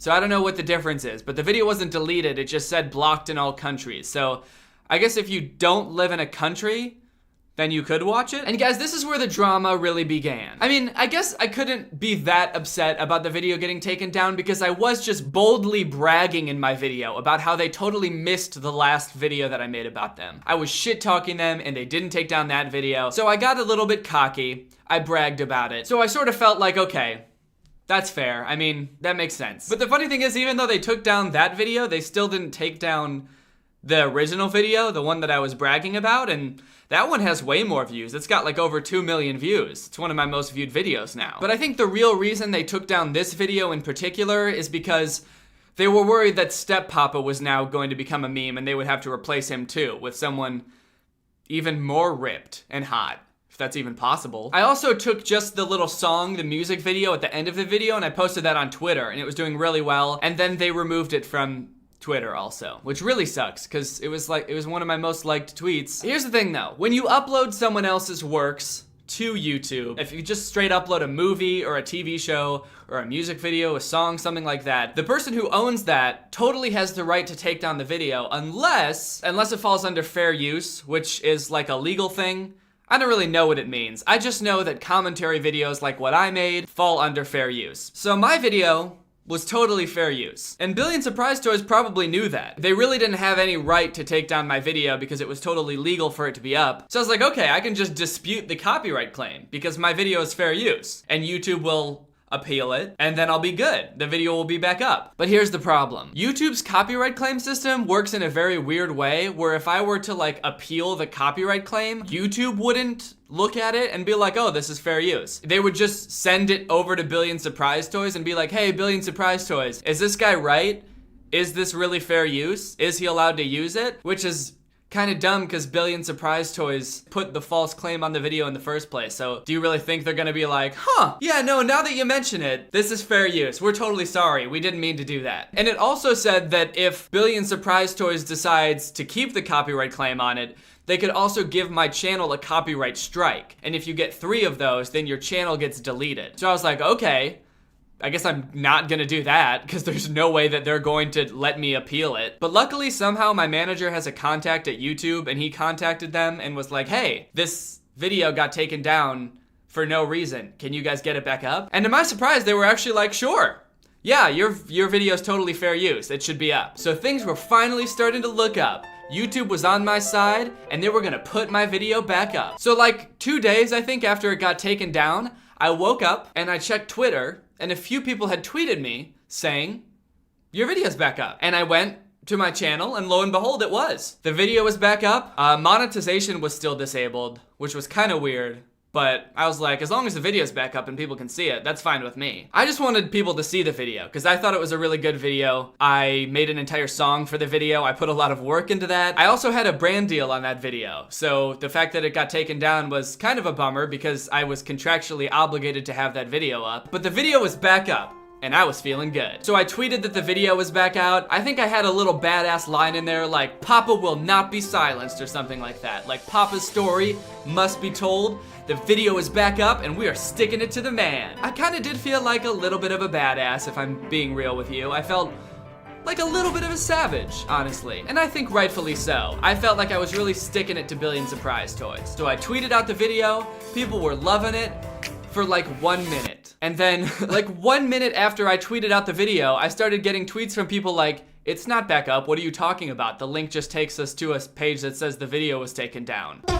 They took down the video again. I don't know what happened. It's like they were just trying to fuck with me. They were playing like mind games with me. They wanted me to get a little cocky just for 1 second, just so they could shut me down again. And now I look like an idiot because I had tweeted about it, acting all cool, like Papa will not be silenced, and then people click on the link, and it takes them to a blank video page. Now, look, there were a lot of reasons that I wanted to have that video up. To get views? Yeah. Get more subscribers? Of course. That coin? Obviously. But the thing that really got me, the real reason that I needed to fight for this video, was for Papa. All he ever wanted was to be a good dad. He just wanted to sing songs with his son about eating sugar and getting out of bed and together bathing. And Billion Surprise Toys just deleted him out of existence just because people thought he was a funny character. They deleted him, and then the second somebody comes along to call him out on it, like I did in my video, they silenced me. No justice for Papa. This was no longer a fight for me. This was a fight for Papa. So after this whole thing where they like put up my video and took it back down just to fuck with me, I was like, okay, I have the legal right to have this video up, right? They didn't have the right to take it down. So I decided that the only logical thing for me to do would be to tweet, I'm looking at my legal options against Billion Surprise Toys to try to get my video back up because they didn't have any right to take it down. And not even 10 minutes after I tweeted that, I got an email from YouTube saying that the copyright claim was released. What? I don't know if it's a weird coincidence and YouTube really just fixed it like they said they were going to, or if literally Billion Surprise Toys was so scared of me even just reviewing my legal options that they just like released the copyright claim on spot. The video was back up. It was monetized again. Honestly, I really don't know what happened and why the video got put back up. I'm just happy it did. It just goes to show you how much you can accomplish when you review your legal options. You know, I think I finally understand what those Instagram ads mean when they say legally skilled, because I feel pretty legally skilled right now. Whatever the reason that they released the copyright claim on the video, I'm just happy that Papa's story will live on. So if you haven't watched the video yet because you didn't get a chance to while it was up originally and then it got taken down, it's back up now. It's totally monetized. There's a song at the end of it that I think is really good, and there's an ad at the end of it, so please watch that. There still is one problem though that I never got fixed. Like I said, I posted the music video on Twitter. The video that I used in it was heavily edited. A lot of it wasn't even Billion Surprise Toys video. I didn't use any audio from Billion Surprise Toys. It was a totally original song. I didn't even sample them, but they got that video taken down. And it really sucked because it was one of my most liked tweets. I was getting really good feedback on it. People were like legitimately enjoying the song as a song. So we contacted Twitter too, just like we contacted YouTube, but Twitter's response was basically, yeah, your video does seem like it's fair use, but it's kind of out of our hands. They didn't really want to do anything. They didn't want to get involved in this copyright dispute. So maybe I'll just have to concede on the Twitter thing. Maybe the song is just something I can't beat Billion Surprise Toys on. I got what I wanted with the YouTube video. The video's back up, but maybe people just weren't meant to listen to this song, is something that I thought, and then also made it into a full song and got it on iTunes and Spotify and every other streaming service. And then it got to #1 on the iTunes comedy charts for like 3 days straight, and also has over 100,000 streams on Spotify. I'll link to it in the description. There's a whole nother verse that wasn't in the original video. I highly advise you listen to it. If not because it's a good song, then just because Billion Surprise Toys doesn't want you to hear it. So overall, this was a very stressful experience. Getting my video taken down that I worked very hard on was definitely disappointing. But in the end, I think we all learned something. With perseverance, a lot of dedication, and just a little bit of reviewing your legal options, you can fight the man. In this case, the man being Chad. Fuck you, Chad. This whole experience really got me thinking about nursery rhymes. It seems like a lot of Billion Surprise Toys are based around nursery rhymes. The Humpty Dumpty one especially, I got a lot of comments about that, and how I kept saying that Humpty Dumpty is an egg, and he's depicted as an egg and everything. But a lot of people commented on that video that nowhere in the nursery rhyme does it say that Humpty Dumpty is an egg. And that's a very good point. It doesn't.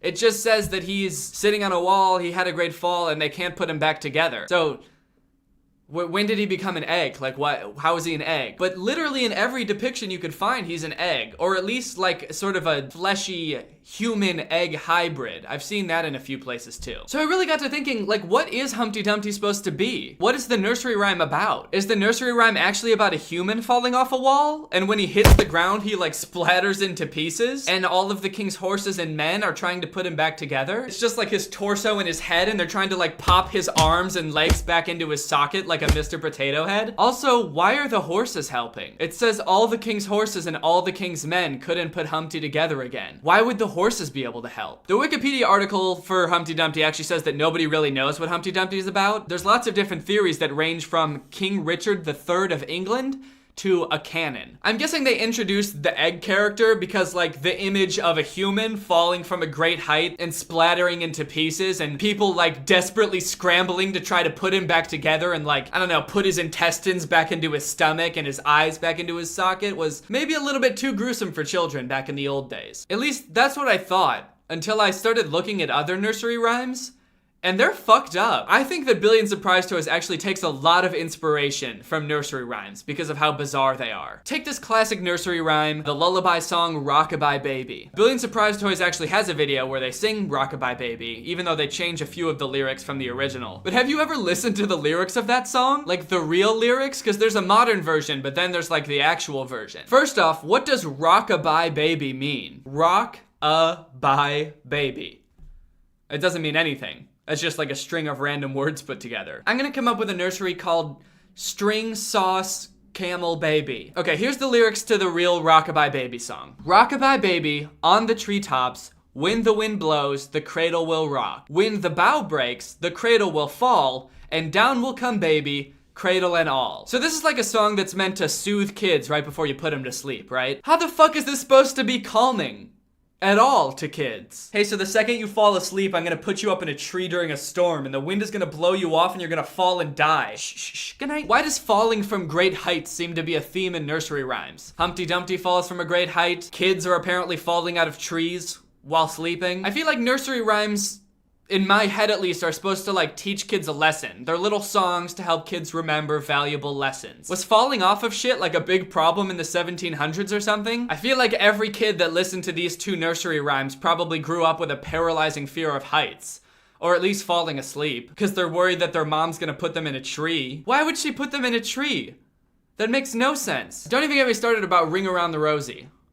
Because that shit's about the plague. Did you know that? Actually, Wikipedia says it might not be about the plague, but a lot of people think it's about the plague, and we still sing it anyway. Like, the lyrics are like, a pocket full of posies, ashes, ashes, we all fall down. There's also a version that's a tissue, we all fall down. It's about people sneezing and then falling down dead. It's just like a fun little way to teach your kids about how a third of all Europeans died during the bubonic plague. It does seem a little outdated though. Who thinks we need a song about malaria to teach our kids? Hit that like button if you agree, guys. I guess the way people raised children was just different back then, because I feel like now you always have to be like happy around kids and teach them like, oh, if we work together, we can solve everything. Teamwork and the world is great. But back then we were just straight up like, yeah, people die all the time from awful shit. Getting stabbed, diseases, falling off things, mostly falling off things. And those are just the popular nursery rhymes that we still sing today. Have you ever heard about Mother Goose? People always talk about Mother Goose like she's like the queen of nursery rhymes. She's this great children's figure. Have you ever read a Mother Goose nursery rhyme? Have you ever read like a real Mother Goose nursery rhyme? Because I found this article full of like old nursery rhymes. Some of them are from Mother Goose, and they're like 10 times worse than the ones that are popular. Okay, I'll read this one to you. Old Father Longlegs can't say his prayers. Take him by the left leg and throw him down the stairs. When he's at the bottom, before he long has lain, take him by the left leg and throw him up again. I have so many questions. Who the fuck is Father Longlegs? Is that like a spider, like a daddy Longlegs? Because I'd throw him down the stairs too if it was. But if it's just some old man with long legs, why are we throwing him down the stairs? He's just like this old man with abnormally long legs who's having trouble saying his prayers. So we're like, down you go, mister. And then we sprint to the bottom of the stairs and throw him back up? Maybe it's like a demon? Father Longlegs? That sounds like it could be like this creepy creature with really long legs, like a Slender Man type thing. In that case, I'm fine with this one. Let's together throw him down the stairs, in fact. Okay, here's another one. It starts off weird, but it also stays weird. Die, pussy, die. Shut your little eye. When you wake, find a cake. Die, pussy, die. I could not begin to tell you what this one is supposed to be about. The beginning sounds like a 6th grader on Xbox Live, and the rest of it just doesn't make any sense. When you wake, find a cake. Die, pussy, die. It's like it starts off mean, like fuck you, die, pussy, shut your little eye, like go to sleep and don't ever wake up. But then it's like, when you wake, find a cake. And so he's not so mean after all. It's like, and when you wake up, I'll have a delicious dessert prepared for you. And then die, pussy, die. All right, here's one more. This one, I think, has a pretty good, valuable lesson for young boys and young girls. Okay, here it goes. I married a wife on Sunday. She began to scold on Monday. Bad she was on Tuesday. Middling she was on Wednesday. Worse she was on Thursday. Dead she was on Friday. Glad I was on Saturday to bury my wife on Sunday. Ha ha ha ha. Oh, what a great little rhyme to be reading to children. It's just a fun little nursery rhyme about a guy murdering his wife because she was being kind of annoying and gradually got more annoying, probably because the husband didn't fix whatever she was scolding him about in the first place. It's a great lesson for young boys and young girls. For young boys, it's like, if your wife is being annoying, murder her. For girls, it's like, if you are a wife, don't be annoying or your husband will murder you. Just the language they use in this is so weird. She began to scold on Monday. Okay, so I guess she was a little bit annoying. Bad she was on Tuesday. She's just, at this point, the marriage is not working. She's just bad.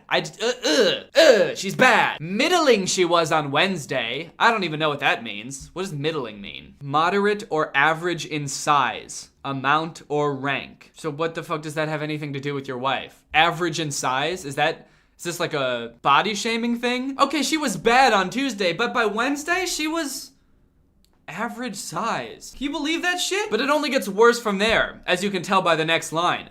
Worse she was on Thursday. And then we get to Friday where she turns up dead, and he was glad on Saturday night to bury his wife on Sunday. Well, I think with that, that's enough nursery rhymes for, I don't know, forever. I just think it's kind of interesting that maybe children's content has always been kind of weird, just in different ways. And Billion Surprise Toys is no exception. So like I said, over the past week or so, I've been getting a lot of really good feedback on the song that I put in the last video. In fact, I've been getting a lot of good feedback on that song, and Spooky Guy, and the bar ice cream rap, and a lot of music that I've been releasing lately, which I really appreciate. But a lot of people have asked me how I do that sort of stuff. And whenever I get questions like this, I always have the same response, and that's that it's really important to understand that your question is a great segue into this ad read. Skillshare is an online learning community with thousands of classes in music production, video production, design, and more. Skillshare is actually a really great service, and if you're interested in doing any of the stuff that I do, like video production, YouTube, music production, any of that stuff, even like writing comedy, there's classes on all of it. They even have classes in the exact software that I use. I use Ableton to make music, and they have in-depth classes on Ableton. There's this one, Ableton Live 1, the first steps of digital music production. They have classes for songwriting for beginners. They have classes for like everything that you would ever need to know about what I do. When you sign up for a premium membership for Skillshare, you get unlimited access to all of these classes. And these classes are actually taught by experts on these subjects who work in the field of like music production and stuff like that, so you know you're getting good advice. The membership plans are really affordable. If you sign up for an annual plan, it's less than $10 a month. And the first 500 people that click the link in my description will get 2 months of Skillshare for free. So if you're interested in what I do, like making music, producing your own beats, all of that stuff can be found on Skillshare. I would highly recommend it. They've got great tutorials, great classes. So thank you for supporting them, and thank you to Skillshare for supporting me. All right, guys, I hope you enjoyed this video. If you're new here, make sure you subscribe. I'll see you guys next time with a really interesting video where I challenge a clone of myself to a fight to the death, but we end up realizing that we are deeply in love, and we live out the rest of our lives as a happy couple. Bye! Hello everyone, welcome back! Everybody crack open a sparkling water. There's a lot to go over on the subreddit today, so I want to just get right into it. A lot's been happening, so everybody take a sip. And then let's do top, and it's been a couple weeks, so let's do month. Yes, indeed, we've got the biggest news of all right here on the top of the subreddit, guys. I am gonna be a dad, and Laura is gonna be a mom. Laura basically already is a mom. If you don't follow me on Instagram and you also missed it in the most recent main channel video, we're having a baby. It's due in October. We're very excited, as you can tell. The caption of this Reddit post is, so that's why he bought the tactical stroller. No, but seriously, I'm so happy for him, and he's gonna be a great dad. First off, thank you, and thank you to everybody who's been wishing us well in the comments and everything. It's very sweet. I'm really excited. Just a heads up, I'm probably gonna be taking some time off once we have the baby. I'm not really sure how much yet, because I think I have a brand deal I have to do in December, so I'll probably post a video in December, but I don't know, I might take like, I don't know. I might be gone for a while, so yeah, just a heads up on that. Interesting you brought up the tactical stroller. I've seen a few people mention that, like, oh, he must have bought that because they knew they were having a baby, and he just wanted to make a video about it. It was actually kind of a crazy coincidence. The two were totally separate, and I started making the tactical stroller video first. Someone sent it to me, and I was like, oh, that's funny, I'll start making a video about it. And I bought it, I ordered it, I started the video, and then we found out that we were having a baby while I was making that video. It was actually kind of like a crazy coincidence. When I posted that video, I got a lot of comments being like, oh, I thought this was gonna be like a pregnancy announcement or something. Also people being like, this probably came up on his For You page because he's expecting a baby and so it got advertised to him. No, we didn't even know that we were having a baby yet like when I started making the video. Bro's gonna have the ultimate tactical baby. You know what? I still have the stroller. It's in my basement. It's covered in paintballs, but I'm probably gonna hose it off and actually use it. Or like we'll give it to Laura's parents or my parents so that like if they're ever staying with them, they have a stroller. It's a nice stroller. It was expensive. I'm not just gonna get rid of it. So I did have to make the conscious decision to keep it because we just moved. So I was like, we could get rid of it now or I can bring it. So we have it. It's in the basement. Oh my God, Danny has to buy the pony up daddy now. Oh no. No, it's not gonna be that kind of kid. It's not gonna be that kind of kid. They're not gonna like that sort of thing, so no. I like that was in response to a comment about the tactical stroller. That just made me think like, instead of the tactical stroller, he should buy the pony up dad to take the kid up for walks outside. I'm on all fours crawling around with a saddle on my back and the baby is riding me. That would be sick. It has got to be true. Why would he spend so much on a stroller? I'm so happy right now. It's unbelievable. I hate to break it to you, dude, but I just wanted to test the stroller. That was literally just for the video. He also like destroyed the stroller. Yeah, I was not intending to keep that thing. Okay. This is cursed. This is awful. Yeah, I'm just gonna downvote that real quick. I accidentally told my grandma Danny was pregnant, but she was really happy about it. Bro, Danny's having a baby. Oh, sorry, grandma, I didn't mean to text you. Tell him I said congratulations. Who is Danny? Dude, your grandma type's crazy. How can your grandma find the emojis, but can't find the space bar? That's wild. But I like that she sent a link to my favorite website, who.is.danny. It's my favorite website. It's just a picture of me. It makes everything she says like seem way more dramatic too. Who is Danny? This.is.so.cute. Oh shoot, dude, my paparazzi videos are on the subreddit. Let's go. Okay, you know what was crazy? Seeing people's reactions to these in real time as I was posting them was insane, dude. I feel like I was driving people crazy. I felt so bad. I wasn't really trying to trick you guys. Like, this wasn't one of my like, I'm gonna trick my whole audience type of experiments. I was just kind of like trying to see how I could improve upon Ryan Hals's method. So that's why I was posting them. But people on TikTok were coming up with all sorts of crazy ass theories as to what I was doing. Like, oh, he's gonna post a video called like, I tricked all my fans into thinking I was getting followed by the paparazzi. Or like, guys, these are so obviously fake. He's probably faking something else, and this is just to distract us from that thing. I saw so many TikToks about it. Let me see. Actually, I'm gonna try to pull them up. Okay, so this is one of the TikToks I saw. I saw so many trying to come up with theories. This one says, no, what if the real prank Danny's trying to pull is just driving his fan base to insanity? Because now every single newly created Danny Gonzalez fan account I see, I'm just like, wait, is this him? Now no one can trust anyone, and this was his plan all along. And the whole reason for putting out the paparazzi account is to show it's obviously him when he's really lurking somewhere else, and we'll never know for sure what other accounts are actually his. I felt so bad watching these all come out because I was like, oh my god, dude, it's not that deep. Are you on Greg Gonzalez / Viral Vision News TikTok? What do you guys think the video is gonna be called? Guys, what if this one is a red herring to distract us from his actual plan to disguise himself as someone else? The amount of like attributing motive that people did when I was posting these was insane. Because honestly, I was just fucking around. I was just like being silly. I was just kind of goofing around. At first, I wanted to just kind of end my video about the Halsey brothers with some TikToks that I made as kind of like parodies of their TikToks. I was like, okay, I'm gonna go make a bunch of these and I'll just end the video with these. But then as I got to planning and like making them, I was like, well, I don't really know if I want to just like end the video with a compilation of TikToks. That seems kind of lame. So how can I use these to like add another section onto the video? So I was like, okay, maybe I'll just like make another segment where I use these TikToks to give them suggestions for how they can improve their videos. So be like kind of parodying their videos while also like adding another funny element to the video. So that was my whole plan. So it was kind of just like a silly little extra bit to the video. But seeing everyone like theorize and come up with conspiracies of what I was doing made me feel like in ancient times when sometimes it would rain and sometimes it wouldn't, and people would think that like the rain god was mad at them and come up with all these reasons why the rain god's not making it rain. I felt like the rain god, dude. Actually, no, not the rain god. I felt like, I guess just like clouds. I felt like how clouds would feel if they could feel. Yeah, I just felt like clouds, man. Sometimes it rains and sometimes it doesn't. Sometimes I post a bunch of paparazzi videos of myself on TikTok and sometimes I don't, man. You're just gonna have to get used to it. Plan your crops accordingly. Oh, but the craziest thing that happened is, okay, so I made the TikTok account Viral Vision Vision News. I uploaded all of the TikToks to that, then re-downloaded them, and then deleted that account. Really, I privated it first, and then after a while, I was like, I should just delete it because people were finding it. Some kid made a TikTok account called Viral Vision News, but he replaced the L with an I because he obviously couldn't get my account name. So he just tried to make it look as much like Viral Vision News as possible. And like nobody noticed that it wasn't this like the same account name. So people thought that this was the account that I made. And he gained like 13,000 followers by like kind of pretending to be me. He made his bio Effinitely Day Otne Annie Day Gonzalez gay, and then just started posting the most unhinged edits of me.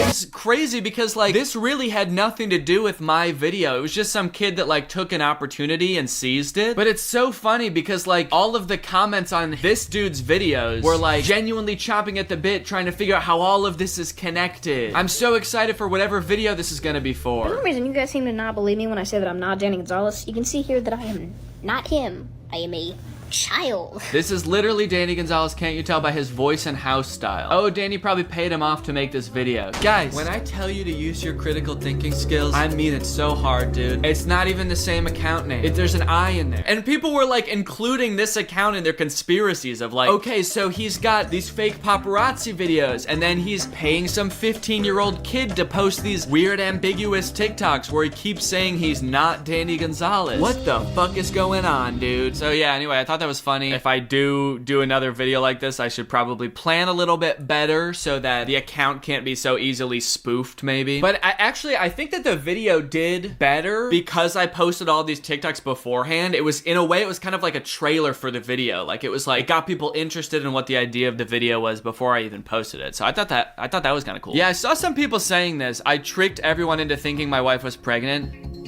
Do you guys think I'm a sociopath, man? There were genuinely people that believed that. I was pretty surprised by that. My little sister watching a Danny video on her flip phone. Dude, that is dedication, man. That's like the tiniest screen you could possibly watch a video on. I can't even think of a smaller screen you could do that on. An Apple Watch, maybe? The speakers on that thing are probably crazy, too. Like, my voice probably sounds like a little... like it's coming out of a tiny little can. Well, I appreciate the dedication. Behold, the commentary collab web. Okay, let's check it out. Who do we got? We got Chad, Jarvis, Jordan, Danny, Nick, D'Angelo, Drew, Curtis, Eddie, Cody, Jacob. And I have collabed with Chad, Jarvis. Okay, actually I have collabed with Jordan too because I was on Jarvis and Jordan's Did I say Jarvis and Jordan? Jarvis and Jordan. I was on their podcast. Collabed with Nick. I've collabed with Curtis. Oh, I've collabed with Cody also. Dude, this web needs some work, man. I've collabed with Eddie too. Yeah, I think this needs to be taken back to the shop and looked at a little bit. Back to the drawing board, please. We need like a heat map kind of web or something where you can tell like by the thickness of the line how many times each person has collaborated with the other or something like that. This could be better. I like the format and it's kind of interesting to look at. But yeah, because like my lines with like Drew and probably Curtis would be pretty thick. Yeah, that would be pretty interesting to see. So I'm looking forward to a V2 if possible. Eventually, you could connect it to other genres of YouTube and you could like kind of make a whole YouTube ecosystem collab web, but have like clusters for different like genres. That'd be kind of cool. I'm putting this all on you, whoever made this. If you ain't got elegance. Is that a Hello Dolly reference? If you ain't got elegance, go ahead and make that whole thing with every YouTuber in every genre. That would be really cool to see. Congrats to Danny on the baby. He's gonna be a great dad. She's on X Games mode. Hey, I gotta keep my baby tactical, man. No, don't worry. I'm not gonna do that with my baby. I got it all out of my system with this one. Danny said we need more high quality memes, so I present this subreddit lore. Okay. See, this is what I want to see. Some lore to the subreddit. We need collective community lore. Let's see what they've got.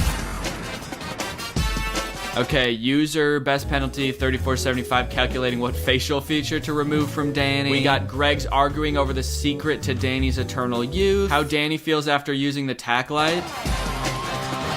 That's so true, dude. And the stroller, honestly. The sub finding anything that has more than a 1% resemblance to Danny. Greg's after finally searching up if Greg is the fastest growing army on the internet. The sub after realizing only Ghostly Orchid is allowed to use their telekinetic powers. True Greg's explaining the in-depth lore of the My Bones Are Getting Squishy joke. And the sub's content exploding after Danny posts a new video. Thank you for the lore. I appreciate the new sparkly, shiny meme. It's beautiful. Oh, dude, I've been wanting to talk about these videos too. I saw Eddie did a TikTok about these, but I've seen people tweeting them at me too. This account posts so many videos. They posted like dozens and dozens of videos like this. Khloe Kardashian versus Danny Gonzalez, where like every video they're comparing me to a different celebrity, also making it kind of sound like we have some kind of beef or something. Khloe Kardashian versus Danny Gonzalez. Who would win in a fight? But yeah, look it. They've posted so many videos and like they're like not even comparing me to other YouTubers, which is the crazy part. They're comparing me to like A-list celebrities. But it seems like they'll like go through one person, like they did me and compared me to like every person possible, and then they move on to someone else. So then they started doing Eddie, and then if you scroll a little farther after Eddie, they started doing Sophia Nygaard. I'll click on one of the videos so you can see kind of what they look like. She was born on 27 June 1984.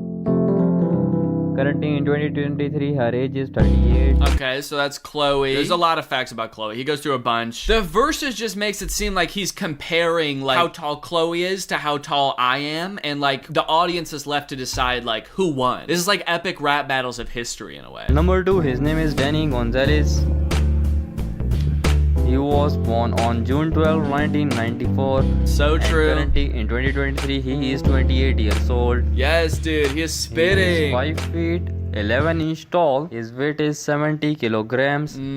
I don't know kilograms, but maybe. He is YouTuber by profession. Yep. He is very famous on YouTube with 6.09 million subscribers. How does Khloe compare on YouTube, by the way? Does he bring up her YouTube account at all? No, it doesn't look like he does. So he's not even comparing the same thing. His wife's name is Laura. His nationality is American. Yes. And his net worth is approximately $5.09 million. Shit. Dude, okay, how does that compare to Khloe? Probably richer than her, right? No, okay. No, she's worth $60 million.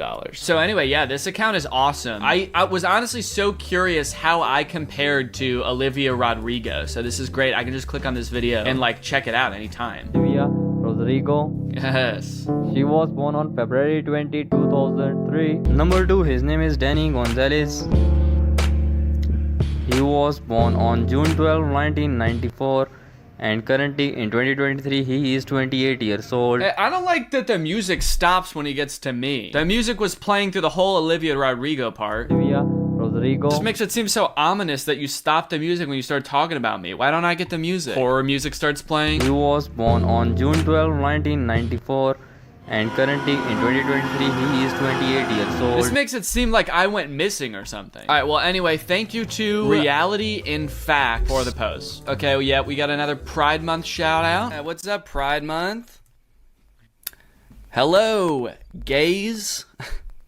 How we doing? This is from my stream that I did last night. So if you don't know, I've been streaming every once in a while on YouTube on the Danny Gonzalez channel because I'm trying to speedrun Minecraft. I'm doing a video where I'm working on seeing if I can speedrun Minecraft. So if you want to come and watch me, go and subscribe to that channel. Sometimes I live stream on there, but also all of like the past 3 live streams that I've done are still up on there. So you can go check those out. But yeah, that's been pretty fun. And I think I'm gonna do it. I'm getting better. I'm a lot better than I was when I started. All right, guys. Well, thanks for watching. I hope you enjoyed this video. That's it for today. I'll see you guys next time. Cheers. Bye. Hello, everyone. Welcome back to my second channel. Today, I'm joined by Laura. I didn't know if you were gonna say it. I was waiting for you to say it so we could both say it together. Sure. And we got Peanut. We used to do a series where we would react to my fans' YouTube videos that they would send me. I think the last one we did was like 2 years ago. It's been a while because we forgot. But I thought it would be fun if we did that again, especially on the second channel where things don't have to be as, you know, structured and we can get a little bit wackier and a little bit sillier. So I asked people to submit videos. This was weeks ago because in the fashion of these videos, I forgot again. So this was on March 18th that I tweeted this, but I tweeted that I'm gonna do another one of these videos and there were 1,200 responses. It's too many responses. Yeah, that's a lot of tweets to go through, but we're gonna go through all of them and we're gonna watch all of the videos. So let's get started. Also, this video is sponsored by Audible. So check them out. All right, before we get started with watching the videos, I have a present. Okay. Oh. LaCroix. LaCroix! This is my second channel where I like to get a little bit wacky and drink LaCroix. Oh, yeah. Are you gonna cheers? Oh, yeah, cheers. Clink. Today we've got a nice lemon LaCroix. Okay, this person says, me and my bro killed this one. Okay, it's called Minor Inconveniences. It's from 2018, and it's got 269 views. Nice.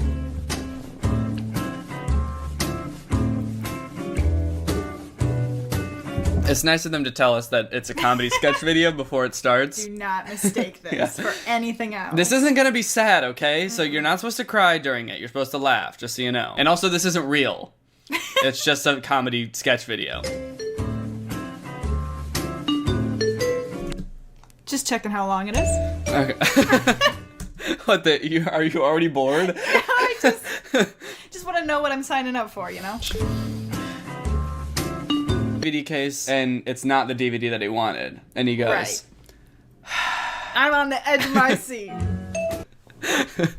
So I really like his sigh, because it does, like, the whole premise is like every time something inconvenient happens, it's just this sigh. But like, it's not the type of sigh that you would even use in that situation. Like, I don't know what kind of sigh that is. It's not like or like it's just like it's like, oh yeah. Every sip of LaCroix is a minor inconvenience. Taste it. Catch. Oh. Alright, well, I think that's the general premise of the idea. I don't know if much else happens. Let's go to the end. Oh! Look at him. He's happy. Yeah, he's smiling. Oh! Oh, yeah. Uh-oh. Oh god, he's denied. At the end there. I just like how he started to smile and get up at the end of the shot. Like, he was like, okay, I'm done laying on the ground now. Good. We gotta go. We used to rate the videos, right? Should we rate this one? A 7. Yeah, I'd give it a 7. The sigh is really what was throwing me off. I like the premise where it's escalating, but there's something weird about the sigh. It was something too, like, pleasurable about the sigh. Yeah, so work on that. Make your sigh less pleasurable and then submit again. This is a video called My Grandfather's Recipe. I'm just looking at the thumbnail, he just looks like he's screaming with his hand in a pot of boiling water. Oh no, we may have spoiled the joke before we even watched the video. What's up, guys? Today I'm going to show you a little recipe that my father taught me and his father taught him before him. Super simple, not a whole lot of ingredients, maybe 10 minutes. First thing you want to do is go ahead and peel these potatoes. So you're going to grab your... Peeler. No, peeler. Underneath your hand. It's right there. I said it. What? All right, D'Anthony, you know when my No, stop. You know my name's not D'Anthony. I know what I'm doing, okay? You don't like... So far, I'm in. First of all, it's 1 minute and 12 seconds, which is the perfect amount of time for a sketch. Love that. Scientifically proven. 72 seconds, optimal. I think what we're finding is that you might have a pretty short attention span, because we got like 30 seconds into the last video. You were like, how long is this? Too many tink tonks. Please put them in the boiling water. If you don't have a spoon, that's okay. Good Lord provided us with his own. Take a handful of these. You're gonna want to go, fish those babies out. If you don't So quick. have a spoon, that's okay. The good Lord provided us with our very own. So now that we've got our potatoes out, that gives us the perfect stock for our potatoes. This reminds me of like old YouTube sketches. Like, this is quality old goodness. Yeah, it reminds me of something I make with my boys back in high school. The one thing that confuses me about this video is, what was the recipe? He just took potatoes and put them in boiling water and then took them out, and that was the whole recipe? Hang on. Was your grandfather some kind of idiot or something? You know what I do like about this video, though? Yeah, tell me. He's got one of those SodaStream things in the background. If you guys don't know what these are, this is basically a cool way to make homemade LaCroix. You basically get a little canister of CO2, and then you can pump it into water to carbonate the water, and you can buy little flavors. What happened down there? I was just kicking my legs and the dog was there. Well, I was just kicking the dog. This recipe, I guess it makes sense that he got it from his grandfather. This definitely seems like a Depression era recipe. Put potato in water. Now it's wet potato. That one is a 8.99. Ooh, I like the title of this one. This title right here is gonna get a 10 out of 10. What? I like the title. Pineapple Man Stops a Robber? Yeah, it's got like character, you know? Okay. So we're starting it, and the first thing I'm noticing is that it is 5 minutes long. So you're not gonna want to watch the whole thing? Is that what you're saying? I'm gonna want to watch it. I'm just saying that might factor into its score. One day in an ordinary neighborhood. Oh no! A robber!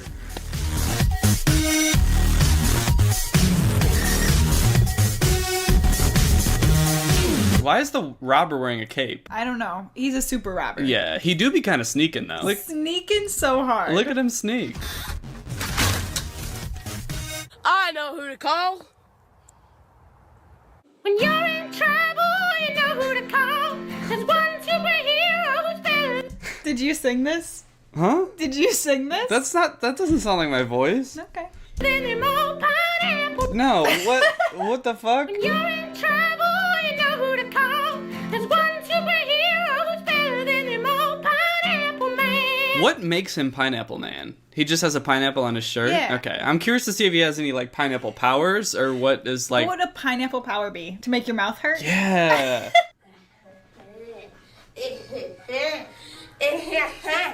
Think it out, yes, no. What? Robert's being a little bit less sneaky. Yeah, he's just yelling. That's not what robbers do. How many robbers do you know? Like, that's not what robbers do. And it's all mine. Pineapple Man. What was that? What's what he does when he says Pineapple Man? Pineapple Man. It's just Pineapple Man? What the fuck? Didn't know you'd be up here looking so good. Yeah. I'm here to stop you, evildoer. You'll never catch me. No. Wait, did he kill him? I don't know. But also the rubber band, like, went Just- straight to the ground. It Yeah. did not boing. There it I goes. hate to see that. Wow, breaking the fourth wall there. Looking at the camera. Yahoo! Next day.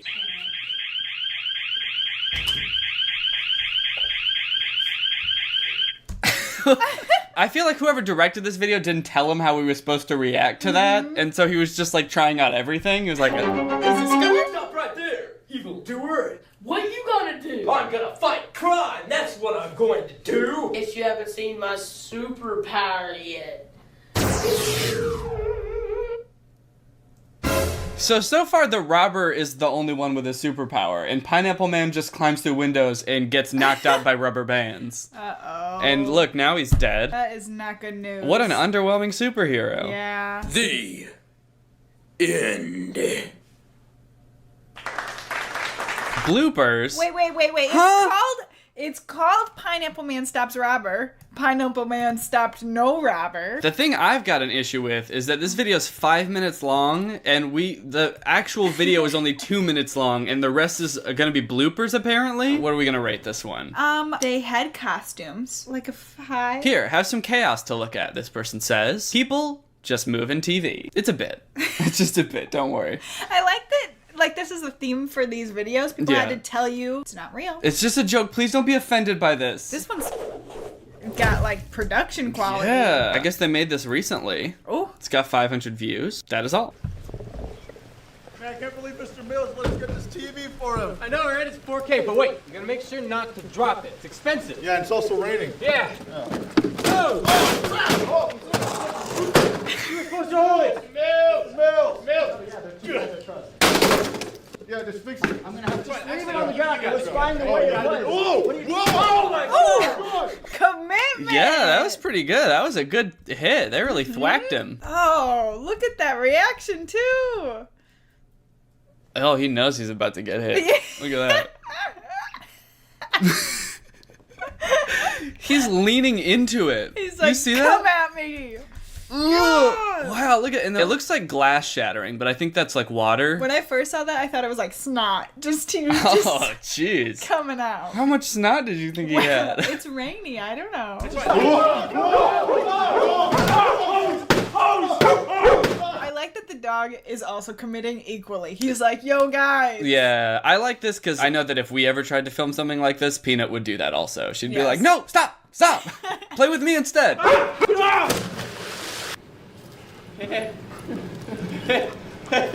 That'll be $250. Sir, your hand is on fire. All right, I like that video. That was good. Good commitment, good joke, good destruction of a TV, and good dog. 10 out of 10 dog. Good dog. Yeah. Okay, this channel is Topographical Gang. Click. Good Click job. on it. Oh, click? Yeah, let's click on it. Voice activated computer. Click. You want to watch another one of their videos or what? Yeah, let's do delivering pizza in Houston. Augusto's hot and ready pizza. We keep it baked. Can I take your order? Yes. Can I get a large pepperoni pizza, please? large pepperoni pizza. That's for carryout. That'll be $8.99. Oh, can I get it for a delivery, actually? What? Yeah. So this, I believe, is because there was a giant storm in Houston during this time. So it's less topical now than it was in September. But that is the background for this video. There's a tropical storm outside. Yeah, that's why I want it delivered. Really? Yeah, see you in 30 minutes. Bye. Listen, that guy's sigh was a peak inconvenient sigh. Oh, yeah, that was good. I was gonna say, can you do that? Can you just be like, no, you are gonna deliver it, goodbye. And if you hang up before they say anything, then they just have to deliver it.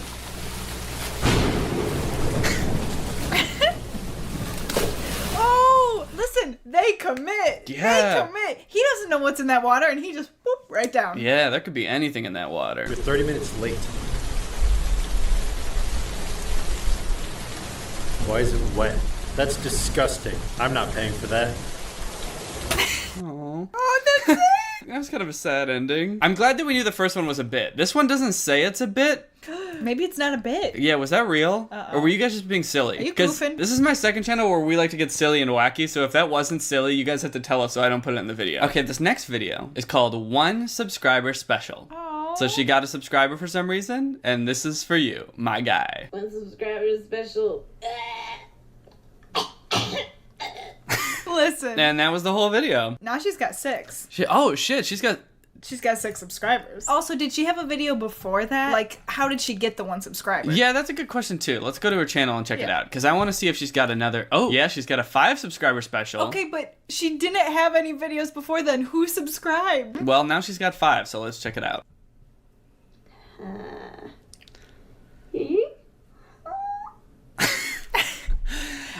I like this new genre of content that's just subscriber specials. That could be like a whole new type of YouTube channel. Like I do commentary, some people do vlogs, some people can just do subscriber specials. Each time you gain more subscribers, you have to do like a weirder, more guttural sound, where when you hit like 1 million, you're eventually just like throwing up on camera. Can we get her to 10 subscribers to see what she does next? I'm curious. Like, is she gonna go more the squeal route or more the choky route? Or switch it up entirely? Yeah. Okay, this one's called Give Me the Ball, Papa. Did you make this?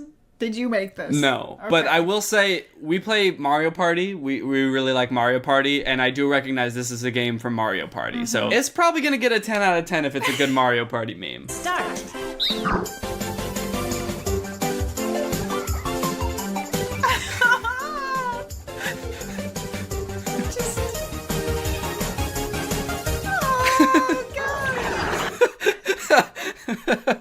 Damn, he got balled on by Papa. Oh, I feel like Papa. whoever sent us this didn't make this video. This video has 3 million views. Yeah. And their name is Jimmy, and the person who sent me this, his name is Val. Val, the video gets a 10 out of 10, but I think you get a 0 out of 10, because I think you cheated.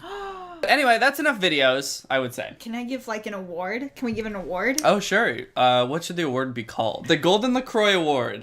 And that's gonna go to, I already forgot their name. The ones with the TVs and they dropping it and they're burning it. Oh, yeah. And I like short, sweet, concise, nice videos. Yeah, that was fun. Okay, so we'll probably do this again sometime. What I'm thinking, because the Twitter thread was really hard to sort through, is that I'm gonna make a thread on my subreddit, which is just r/Danny Gonzalez. You can submit things on there. It's just really hard on Twitter because for some reason it doesn't even let me see all the replies. I can only see like the first 100. Hopefully this way it'll be easier to sort through them. And with that being said, it's time to talk about our sponsor, Audible. I'm sure a lot of you already have a pretty good idea of what Audible is. They're a great service. They're the leading provider of spoken word entertainment and audiobooks in the world. They've got titles no matter what your interests are. They've got celebrity memoirs, they've got news, they've got business, they've got fiction and nonfiction, whatever you like. But what you might not know is what Audible's doing to help us as we're all stuck at home during this time and going forward as we start to experience what a lot of people have been calling the new normal. For example, stories.audible.com. Since schools are closed right now and a lot of kids aren't getting that valuable story time that they need, Audible's come up with a really cool solution. They've got hundreds of titles on there. Most of them are suitable for the whole family, and it's completely free, no strings attached. It honestly seems like a really good tool for parents to be using right now, so I would highly recommend you checking that out. On top of that, Audible has their great selection of Audible Originals, which is a ton of audio entertainment that's created specifically for Audible, and usually Audible members get access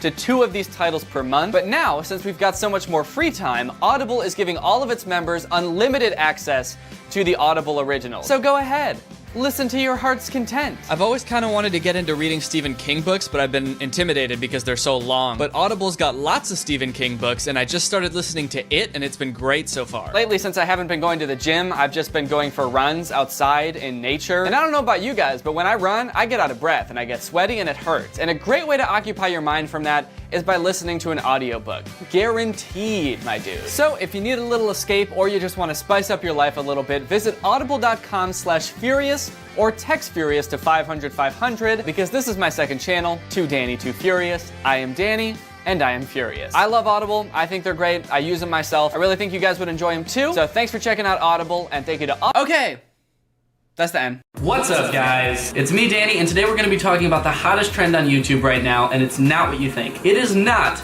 diss tracks. It is not challenges. It is not glowing red 1,000 degree knives cutting through things videos. It is a trend that you might be unfamiliar with if you're over the age of 3.5 years old. It is learning your colors videos. You guys might not believe this, but YouTube channels geared towards young kids are doing like extremely well right now on YouTube somehow. I found a list that has the 500 channels that have grown the most on YouTube over the past 30 days, and two are dedicated to teaching kids colors. Now you're probably thinking, oh, okay, this is probably run by like Disney or like Nickelodeon or something. No. These are very clearly a one-man job made in some dude's basement, and he is making bank off of these videos. Oh, a couple million views on a glowing knives video? That's cute. 27 million views on Color Club's for Kids' most viewed video. Oh, 50 million views on a glowing knives video? That's even cuter. 77 million views on 3D baby doll bath time, play, learn colors, teach colors for kids, children, toddlers. Why do all these videos have super weird titles? You know how weird a video is gonna be when its title just doesn't make sense at all. It just has too many nouns, no verbs. 3D baby doll, bath time, play, learn colors, teach colors for kids, children, toddlers. It's either a run-on sentence or there's no verbs, or I don't know what's wrong with that sentence. All right, so let's jump in and let's watch a few of these videos to see what the big appeal is. All right, so we're gonna watch Color Club for Kids' most popular video. It's got 27 million views, almost 28 million views. It's called Learn Colors with Dinosaurs for Children, Masha parody for kids, finger family song. I like how they say for children and then for kids. Completely redundant, and it's a video about learning your colors. So yeah, obviously it's for kids. All right, let's watch it.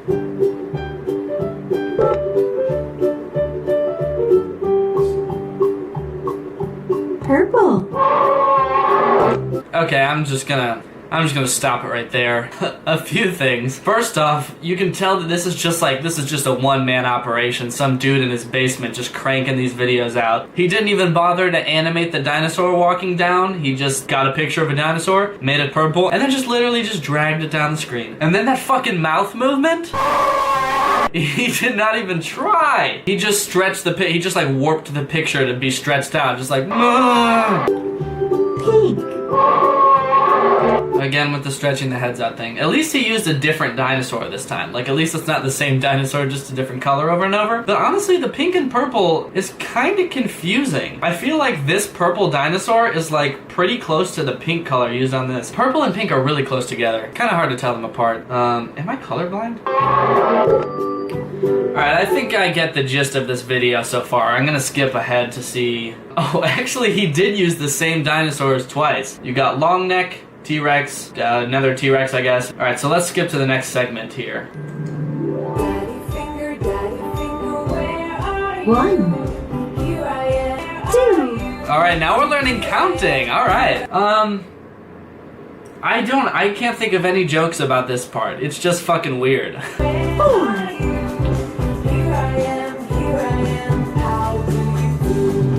Do you think kids enjoy these? Another funny thing about this video is that it's got a pretty bad dislike ratio. It's got 28,000 likes and 16,000 dislikes. You learn your colors when you're like a year and a half old, and these kids have YouTube accounts? Who is disliking these videos? Purple. Okay, so, whoa, wow. So this time it's these little girls with little bonnets on, and they come out, and you know what? He didn't just stretch their heads out, because I feel like with these girls that would be terrifying. He actually has some kind of animation, which I doubt he did himself, but pretty good. I bet it's gonna be the same exact girl and same exact animation for every color. And that laugh, kind of creepy, actually. Just like a little bit too long of a laugh. Like it could have just been ha ha ha, but it was ha ha ha ha ha ha ha. I also don't like how these girls are staring at me. I'm getting like this really intense stare from them. It's kind of creeping me out. I like how it goes from colors and then to numbers and then it goes back to colors with the exact same thing. So it's like, all right, dumbass, if you didn't learn your colors first time around, here it is again, much simpler this time, you dumbass baby. So another striking thing about this video is that it has 27 million views and it actually has 2,000 comments, which is surprising considering the people watching this video probably don't know how to spell yet or really even talk. So, and they're just gibberish, actually. It looks like this is like a weird mix between other languages and people who accidentally let their babies hold their phone for too long and they started typing a comment or something. But say, okay, so look, this looks like it's almost very obviously gibberish, right? But then it has replies. It has 19 replies. And they're all also gibberish. There's no way that this is a real language. This has 78. Oh, that's not a word. Because no language uses numbers. And they're like having a little baby conversation in the comments. Comma.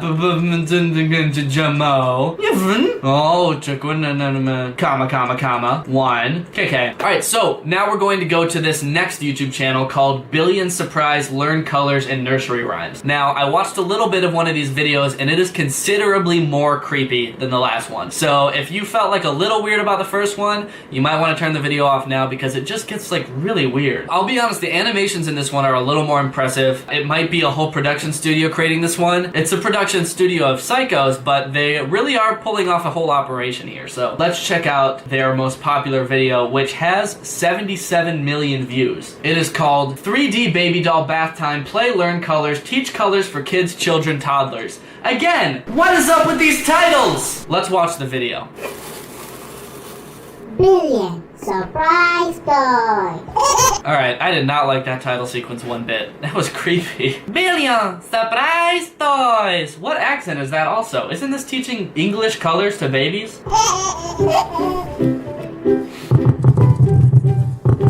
This baby looks drugged out of his mind.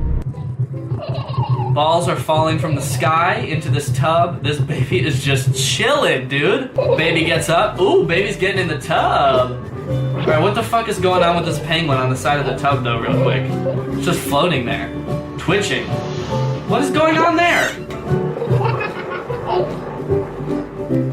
Okay, so we're gonna drop balls on a baby. They're gonna be a certain color. We're gonna say the color in a high-pitched French accent. Baby learns color. Are they gonna like bury this baby with balls though? I feel like this video would be much different if it didn't have the baby laughing and happy music sound effects and instead had a baby screaming with scary music sound effects. Okay, so now the baby decides, fuck it, I'm out. And you know what? Whoa, hold up, this is just the animation from before reverse. I can tell because that fucking penguin is floating there! Bye-bye. Oh man, this is gonna give me nightmares. Why is this baby wearing eyeliner? Or it just has bags under its eyes and above its eyes? That doesn't make any sense. And it has adult eyebrows for some reason. That's not what a baby's eyebrows look like. That's what a baby's eyebrows look like. That's not a baby's eyebrows. That's a grown man's eyebrows. Okay guys, well thank you so much for watching these weird ass videos with me. If you're not subscribed to my channel, please do. That would be a huge help. I'll be back in a few days with another video. And peace. Bye.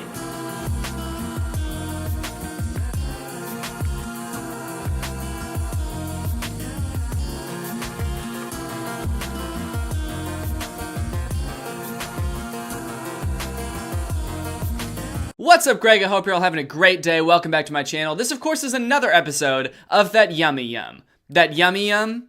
That Yummy Yummy. Guys, why does everyone think that I wrote Justin Bieber's new song? I've gotten a weirdly high amount of tweets from people saying that Justin Bieber's new song and music video both seem like something I would come up with. They're usually paired with tweets saying that the new song is very bad and that the music video is very uncreative, so I don't think it's a compliment. Didn't know you made music for Bieber now. You've come such a long way. I feel like Danny Gonzalez created this song and Justin stumbled upon it. This seems like a parody song Danny Gonzalez would write, like down to the dancing and everything. So Danny Gonzalez writes songs for Justin now? While I am a little bit flattered that so many people thought that I wrote a song that in reality it took 6 people to write, I did not write Yummy. I did not consult on the project. I did not direct the music video. I didn't even instruct Justin on how to dance in the music video. I guess it was just sort of a coincidence that he ended up dancing like me. A lot of you, if not most of you, have probably heard Justin's new song Yummy by now, but there's something really weird going on with the way Justin Bieber and his team are marketing this song. They are so desperate to get this song to #1 on the charts that they're doing the most ridiculous shit, and it's kind of sad to watch because it's just totally not working at all. And I think that it's very interesting and also not good. So I wanted to talk about it, and so now I'm gonna talk about it. And so let's complain. So because of copyright, I can't actually play any of the song because I have a feeling even if I played one tiny little second of the song, Justin Bieber's team would copyright claim it immediately. But that won't stop me from talking about the lyrics in a little segment I like to call Lyrical Analysis. All right, let's get started with lyrical analysis. I'm still in the same place, as you noticed. I'm not moving locations for this segment. This segment also takes place here. I'm not going back to the update corner. Please don't make me go back to the update corner. It hurts my knees. Yeah, you got that yummy yum, that yummy yum, that yummy yummy. Yeah, you got that yummy yum, that yummy yum, that yummy yummy. So already off to a rocky start. So this song is apparently about Justin Bieber's wife, Hailey, who presumably has that yummy yum. There's not really much to learn about his wife from this song, besides the fact that she has that yummy yum, but I'm glad that I at least know a little bit about her now. And I think that we can all agree that there's nothing more romantic than talking to your wife like she's a little baby, and calling her yummy, and saying she's got that yummy, yummy, yummy. Oh, my baby's so yummy. Oh, she's so scrumptious. Oh, my baby's a yummy little girl. You got that yummy yum, don't you? It's weird, because I feel like rappers a lot of times will talk about like girls shaking that ass and hitting it from the back, and for some reason, just Justin Bieber telling his wife that she's got that yummy yum seems more intimate to me than that. You got that yummy yum? Yes, you do. You got that yummy yum. Bonafide stallion. Ain't no stable, no you stay on the run. Now, I think I know what he's going for here. He's trying to say his girl's like a free spirit. You know, she's a horse running wild, running in the wind. But all I can imagine these lines meaning is you're a horse, and you're not stable, you're unstable, and you may or may not be running from the law. My baby girl's a crazy horse. Oh man, there's a description for this line on Genius, and I thought that it would help explain the line better and be a little bit more flattering to his wife, but it actually makes it worse than I thought. Bieber compliments his wife, model Hailey Baldwin, by calling her a bona fide stallion. Traditionally, a stallion is a male uncastrated horse, while its female counterpart is called a mare. You hear that, babe? You're a fucking horse with big ol' horse balls. And you're insane. Okay, actually, maybe this does sound like something I would write. I kind of see it now. That jet set, watch the sunset, kinda, yeah. I don't even understand what this line means. We're on a jet and we're watching the sunset, kinda, yeah. He makes sure to throw in a mention of his clothing line, Drew House. Now the music video doesn't, in my opinion, really add much, as it's mostly just Justin Bieber eating a lot of food and dancing, admittedly a little bit like how I dance. Now while I thought the lyrics of the song themselves kind of did his wife a disservice by really only describing her as being yummy and also comparing her to a male horse, I personally think that the music video does even less to compliment his wife than the song does. Cause the foods that he's eating and calling yummy are not very good looking foods. Damn baby, you got that yummy yum. You're looking like some pea jello. You look like a lobster. Ooh, baby got a body like a dead fish. So that's the side of the story that most people know. That's the song, it's kind of bad. That's the music video, it's pretty generic. And on its own, I don't really think that it's that much worth talking about. Like, sure, it's bad, but pop stars release bad songs all the time. I'm also not one of those people that like hates Justin Bieber. I think that a lot of people, especially when he was younger, were like so harsh on him for no reason, just because he was like a little boy with a high voice. Like, he had the most disliked video on YouTube when he was like 12. Baby, when Justin Bieber released it, became the most disliked video on YouTube until, I think, 2018, when the YouTube Rewind took it over. That being said, I do have a problem with the very lame and honestly quite shady things Justin Bieber is doing to try to get his new song to #1 on the charts. I noticed a few days ago, if you go to Justin Bieber's YouTube channel, he's made a shit ton of videos out of Yummy. It's not just the music video. You know how most artists will just do a music video, or maybe sometimes they'll do a music video and a lyric video? Let's see how many videos Justin has made using Yummy. Justin Bieber Yummy official video. Justin Bieber Yummy lyric video. Justin Bieber Yummy animated video. Justin Bieber and Drew House Yummy animated video. Justin Bieber Yummy fan lip sync. Justin Bieber Yummy Beliebers React, which is just the exact same music video he posted before, but with reaction YouTubers popping in every now and again going like, wow! Holy shit! No way! My heart is racing. My heart is racing, dude. Justin Bieber loves his wife? This girl, like, keels over the second the song starts. Was that her legitimate reaction to just the beat dropping and Justin starting to sing?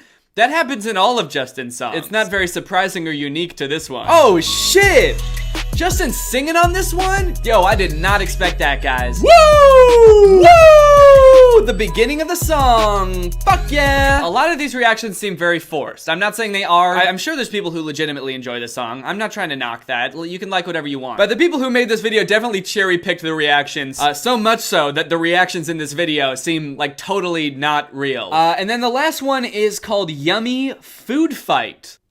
A food fight video? So not only do you have a music video, lyric video, 2 animated videos, 2 fan-related videos, you also made a food fight video. What even is a food fight music video for a song? It honestly sounds kind of dope. I kind of want to start doing that for all of my songs from now on. Next song I drop, it's only gonna be a food fight video. No music video, no lyric video, just food fight video. Wait, the food fight video is just clips from movies and TV shows where they have food fights with the song Yummy playing over it.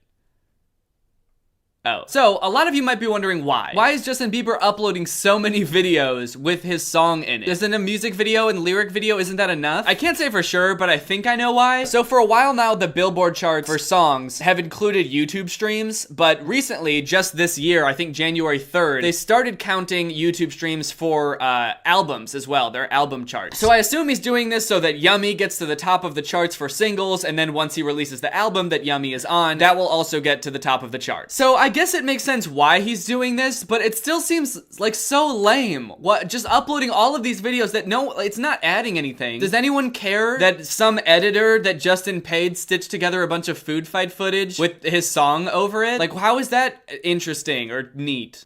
I don't know why I said neat. How is that neat? Things need to be neat to be okay with me.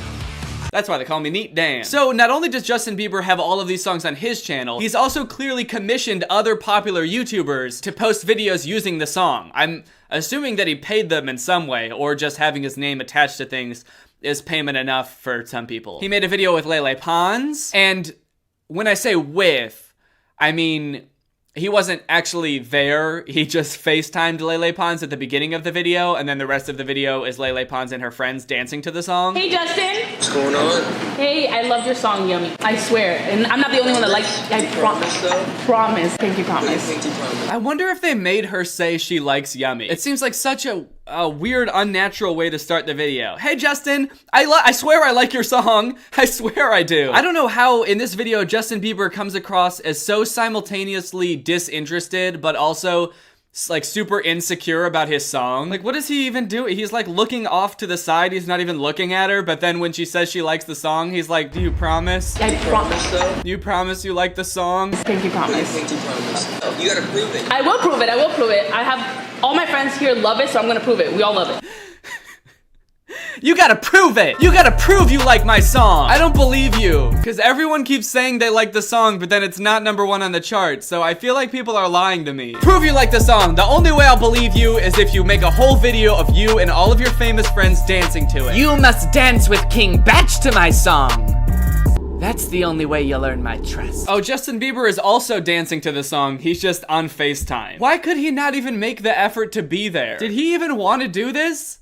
Now I'm confused. Whose idea was this? It must just be Justin's marketing team. I don't really think that this is all Justin's big master plan to get to #1 on the charts. I think it's a lot of people working for him and Justin sort of dragging his feet through this whole process. He also made a video with David Dobrik, which was actually pretty entertaining, at least a lot more entertaining than this Lele Pons video. It was mostly just him surprising people. David would bring people into his car, ask them about Justin Bieber, and then Justin Bieber would pop out. There were a couple times where people were like, I didn't like the song, and then Justin pretended to like be mad about about it. It was kind of funny. But then there was a part where he gets out of the car and there's like a huge group of people standing there and Justin has to make sure that everyone has heard and enjoys his song Yummy. Have you guys heard the song yet, Yummy? Can you sing it? Yeah! Wouldn't it be funny if the whole crowd was just like, no, we don't like it.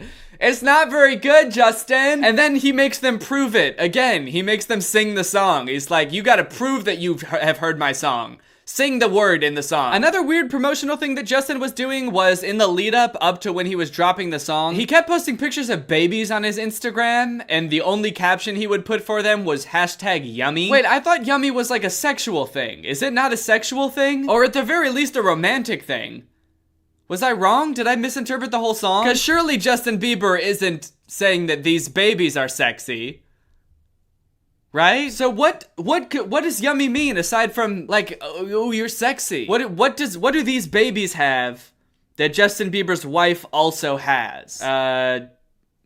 Feet? That's that yummy yum. But the worst of all of the promotional stuff that Justin Bieber has done for his song Yummy is this series of images that he posted on Instagram. Now, I have heard that Justin didn't make this, one of his fan accounts did, and then he just reposted it on here. A lot of people are saying that he made this. I don't think that's true, because he'd be talking about himself in the third person. I don't think Justin Bieber makes any of the promotional graphics he puts on his Instagram. But at any rate, he still posted it on his personal Instagram. How to get Yummy to #1. Spotify. Create a playlist with Yummy on repeat and stream it. Don't mute it.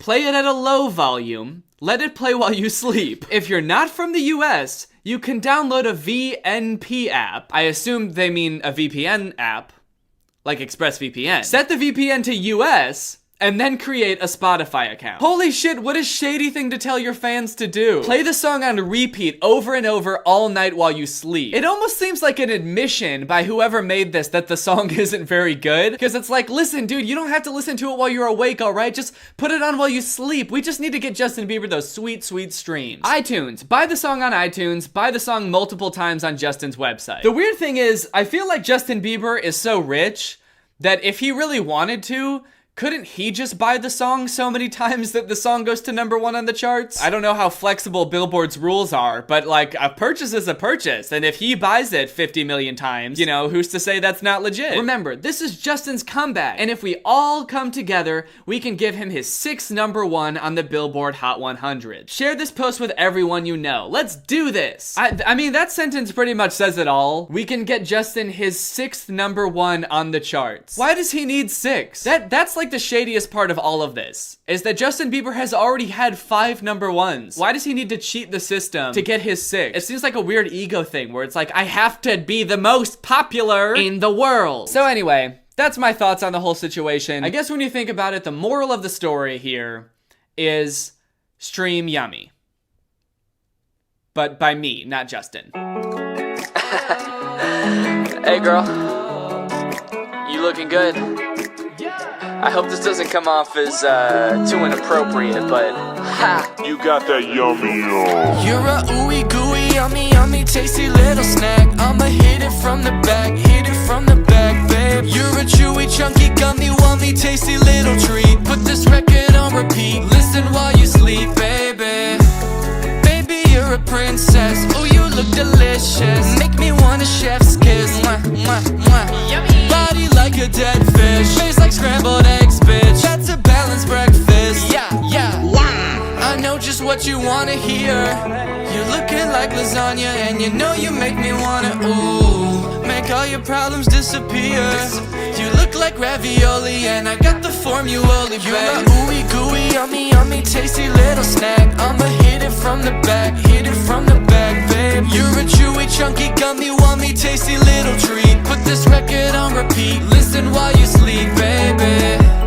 Damn, you looking sweet, babe. Good enough to eat, baby. So I'ma eat your feet, babe. Eat your feet, and for dessert, I'ma eat your shirt. Eat your fucking shirt. Hey, you know what would be kinda fun? What? Let's all game the Billboard charts to make this #1. That'd be really fun. Why won't the paparazzi leave me be?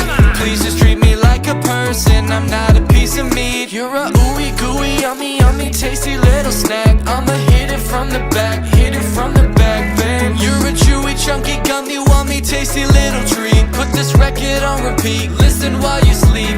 You're a scrumptious little spicy hot tamale in my mouth. Way too spicy, spicy, ouch. Had to spit it out, babe. You're a crazy fucking horse that's on the run from the police. Crazy horse, don't hurt me, please. Begging on my knees, baby. Crazy horse, don't hurt me, please. What law did this horse break? So stream that instead. All right, well, I hope you guys enjoyed this video. If you're new here, make sure you subscribe and turn on my notifications to join Greg. That's what I call my subscribers. I call them Greg. Isn't that kind of funny? Doesn't that kind of make you want to follow me just to kind of see what it's like? All right, thank you, Penny Kyle, for turning on my notifications. You are truly Greg. I'll see you guys next time with a really interesting video where I forget my foot at home. I leave for work and I forget my foot. Bye. This video is over now. Over now. Go find something else to watch, or just watch this video. I know we had a lot of fun, a lot of fun, but you can't stay on this end screen forever. No. This video is over now, over now. So why are you still watching this?